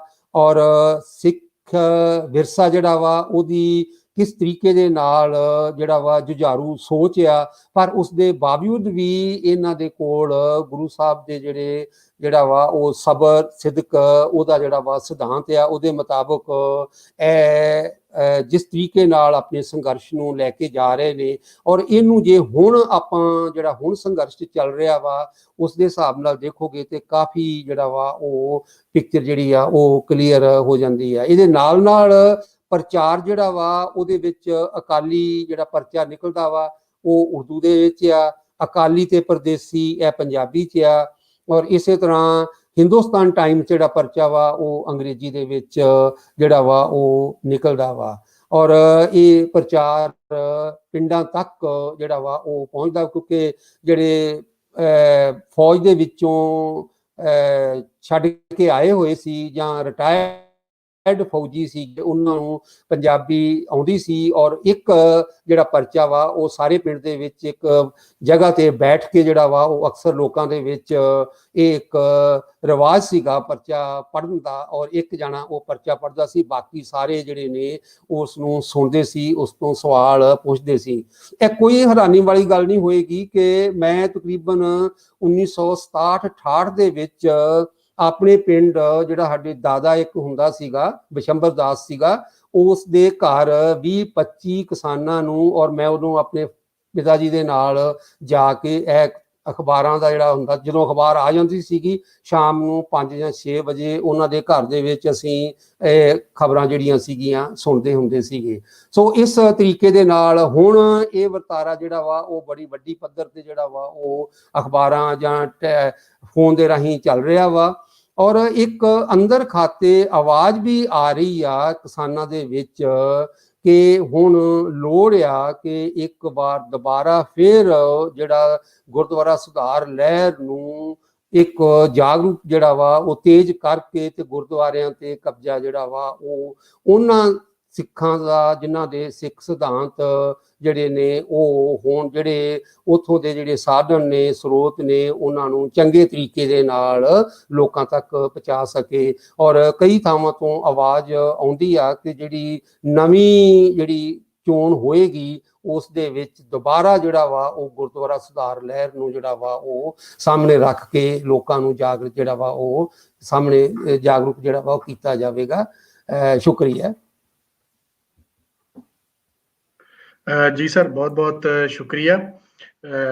ਤੁਸੀਂ ਅੱਜ ਦੇ ਇਸ ਸਾਡੇ ਪ੍ਰੋਗਰਾਮ 'ਚ ਆਏ ਔਰ ਆਪਣੀ ਗੱਲਬਾਤ ਸਾਂਝੀ ਕੀਤੀ। ਮੈਂ ਬਹੁਤ ਸ਼ੁਕਰਗੁਜ਼ਾਰ ਹਾਂ ਆਪਣੇ ਮਹਿਮਾਨਾਂ ਦਾ ਜਿਨ੍ਹਾਂ ਨੇ ਅੱਜ ਆਏ ਔਰ ਸਾਡੇ ਇਸ ਪੰਜਾਬੀ ਜਿਹੜਾ ਸਾਡਾ ਲਿਟਰੇਰੀ ਫੈਸਟੀਵਲ ਹੈ ਉਹਦਾ ਅੱਜ ਦਾ ਓਪਨਿੰਗ ਸੈਸ਼ਨ ਕੀਤਾ ਔਰ ਉਹਨੂੰ ਓਪਨ ਕੀਤਾ। ਮੈਂ ਬਹੁਤ ਸ਼ੁਕਰਗੁਜ਼ਾਰ ਹਾਂ ਪ੍ਰੋਫੈਸਰ ਡਾਕਟਰ ਮਨਜ਼ੂਰ ਇਜਾਜ਼ ਸਾਹਿਬ ਦਾ ਮਲੋਹਾ ਯੂਨੀਵਰਸਿਟੀ ਤੋਂ। ਮੈਂ ਬਹੁਤ ਮਸ਼ਕੂਰ ਹਾਂ ਪ੍ਰੋਫੈਸਰ ਡਾਕਟਰ ਪਿਸ਼ੌਰਾ ਸਿੰਘ ਜੀ ਦਾ ਔਰ ਮੈਂ ਬਹੁਤ ਮਸ਼ਕੂਰ ਹਾਂ ਪ੍ਰੋਫੈਸਰ ਡਾਕਟਰ ਉਪਿੰਦਰਜੀਤ ਕੌਰ ਤੱਖਰ ਹੋਰਾਂ ਦਾ ਔਰ ਮੈਂ ਬਹੁਤ ਮਸ਼ਕੂਰ ਹਾਂ ਪ੍ਰੋਫੈਸਰ ਡਾਕਟਰ ਸੁਖਦੇਵ ਸੋਲ ਸਿੰਘ ਹੋਰਾਂ ਦਾ ਕਿ ਉਹ ਅੱਜ ਆਏ ਔਰ ਅੱਜ ਸਾਡੇ ਇਸ ਪੂਰੇ ਮੇਲੇ ਦੇ ਇਸ ਓਪਨਿੰਗ ਸੈਸ਼ਨ ਨੂੰ ਰੌਣਕ ਬਖਸ਼ੀ ਔਰ ਇਹਨੂੰ ਬੜੇ ਸੋਹਣੇ ਢੰਗ ਨਾਲ ਜਿਹੜਾ ਹੈ ਉਹ ਓਪਨ ਕਰਨ ਦਾ ਸਾਨੂੰ ਮੌਕਾ ਦਿੱਤਾ। ਮੈਂ ਬਹੁਤ ਸ਼ੁਕਰਗੁਜ਼ਾਰ ਹਾਂ ਉਹਨਾਂ ਦੋਸਤਾਂ ਦਾ ਜਿਨ੍ਹਾਂ ਨੇ ਸਾਡੇ ਇਸ ਪ੍ਰੋਗਰਾਮ ਦੇ ਨੂੰ ਚਲਾਉਣ ਵਾਸਤੇ ਸਾਡੀ ਮਦਦ ਕੀਤੀ, ਜਿਹਦੇ 'ਚ ਮੈਂ ਆਪਣੇ ਲੈਲਪੁਰ ਸ਼ਹਿਰ ਦੇ ਜਿਹੜੇ ਸਾਡੇ ਦੋਸਤ ਨੇ ਜਿਨ੍ਹਾਂ 'ਚ ਰਾਣਾ ਇਮਰਾਨ ਸਾਹਿਬ ਨੇ ਪ੍ਰਿੰਟਿੰਗ ਪੁਆਇੰਟ ਤੋਂ, ਉਹਨਾਂ ਨੇ ਸਾਡੀ ਟੈਕਨੀਕਲ ਹੈਲਪ ਕੀਤੀ ਔਰ ਚੌਧਰੀ ਅਹਿਮਦ ਸਾਹਿਬ ਨੇ ਡੀ ਗਰਾਊਂਡ ਤੋਂ ਔਰ ਸਾਡੇ ਬਹੁਤ ਪਿਆਰੇ ਉਸਤਾਦ ਪ੍ਰੋਫੈਸਰ ਡਾਕਟਰ ਅਬਦੁਲ ਕਾਦਰ ਮੁਸ਼ਤਾਕ ਸਾਹਿਬ ਔਰ ਸਾਡੇ ਬਹੁਤ ਸਾਰੇ ਦੋਸਤ ਜਿਹੜੇ ਲੈਲਪੁਰ ਤੋਂ ਸਾਡੇ ਨਾਲ ਸਨ, ਜਿਹਦੇ 'ਚ ਡਾਕਟਰ ਅਬਦੁਲ ਅਜ਼ੀਜ਼ ਮਲਕ ਸਾਹਿਬ ਨੇ ਔਰ ਸਾਡੇ ਗਵਰਨਮੈਂਟ ਕਾਲਜ ਯੂਨੀਵਰਸਿਟੀ ਫੈਸਲਾਬਾਦ ਸ਼ੁਬਾ ਪੰਜਾਬੀ ਦੀ ਸਦਰ ਡਾਕਟਰ ਅਸਮਾ ਗੁਲਾਮ ਰਸੂਲ ਸਾਹਿਬਾ ਨੇ ਔਰ ਇਸ ਤਰ੍ਹਾਂ ਹੋਰ ਸਾਡੇ ਜਿਹੜੇ ਬਹੁਤ ਸਾਰੇ ਦੋਸਤ ਸਾਡੇ ਇਸ ਦੇ ਵਿੱਚ ਸ਼ਾਮਲ ਹੈ। ਇਸ ਤੋਂ ਬਾਅਦ ਮੈਂ ਗੱਲ ਕਰਾਂਗਾ ਉਹਨਾਂ ਦੀ ਜਿਹੜੇ ਮੁਲਕ ਤੋਂ ਬਾਹਰ ਸਾਡੇ ਨਾਲ ਸਾਡਾ ਪੂਰਾ ਸਾਥ ਦਿੰਦੇ ਰਹੇ। ਉਹਨਾਂ ਵਿੱਚ ਮੈਂ ਬਹੁਤ ਸ਼ੁਕਰਗੁਜ਼ਾਰ ਹਾਂ ਹਰਪ੍ਰੀਤ ਸਿੰਘ ਰੰਧਾਵਾ ਸਾਹਿਬ ਦਾ USA ਤੋਂ ਸਾਡੇ ਨਾਲ ਨੇ, ਹਰਦਮ ਹਰ ਮੇਲੇ ਸਾਡੇ ਨਾਲ ਹੁੰਦੇ ਨੇ, ਇਸ ਵਾਰੀ ਵੀ ਸਾਡੇ ਨਾਲ ਨੇ ਔਰ ਸਾਡਾ ਭਰਪੂਰ ਸਾਥ ਦਿੱਤਾ। ਮੈਂ ਬਹੁਤ ਸ਼ੁਕਰਗੁਜ਼ਾਰ ਹਾਂ ਗੁਰਦਾਸ ਦਦਵਾਲ ਹੋਰਾਂ ਦਾ UK ਤੋਂ, ਉਹਨਾਂ ਨੇ ਬਹੁਤ ਸਾਡਾ ਸਾਥ ਦਿੱਤਾ ਔਰ ਸਾਡੇ ਨਾਲ ਲਾਇਲਪੁਰ ਜੰਗ ਸਟੂਡੈਂਟ ਕਲੱਬ ਹੋਏ ਜਾਂ ਅੱਜ ਦਾ ਮੇਲਾ ਉਹਨਾਂ ਦਾ ਬਹੁਤ ਜਿਹੜਾ ਹੈ ਉਹਦੇ ਵਿੱਚ ਕੰਮ ਹੈ।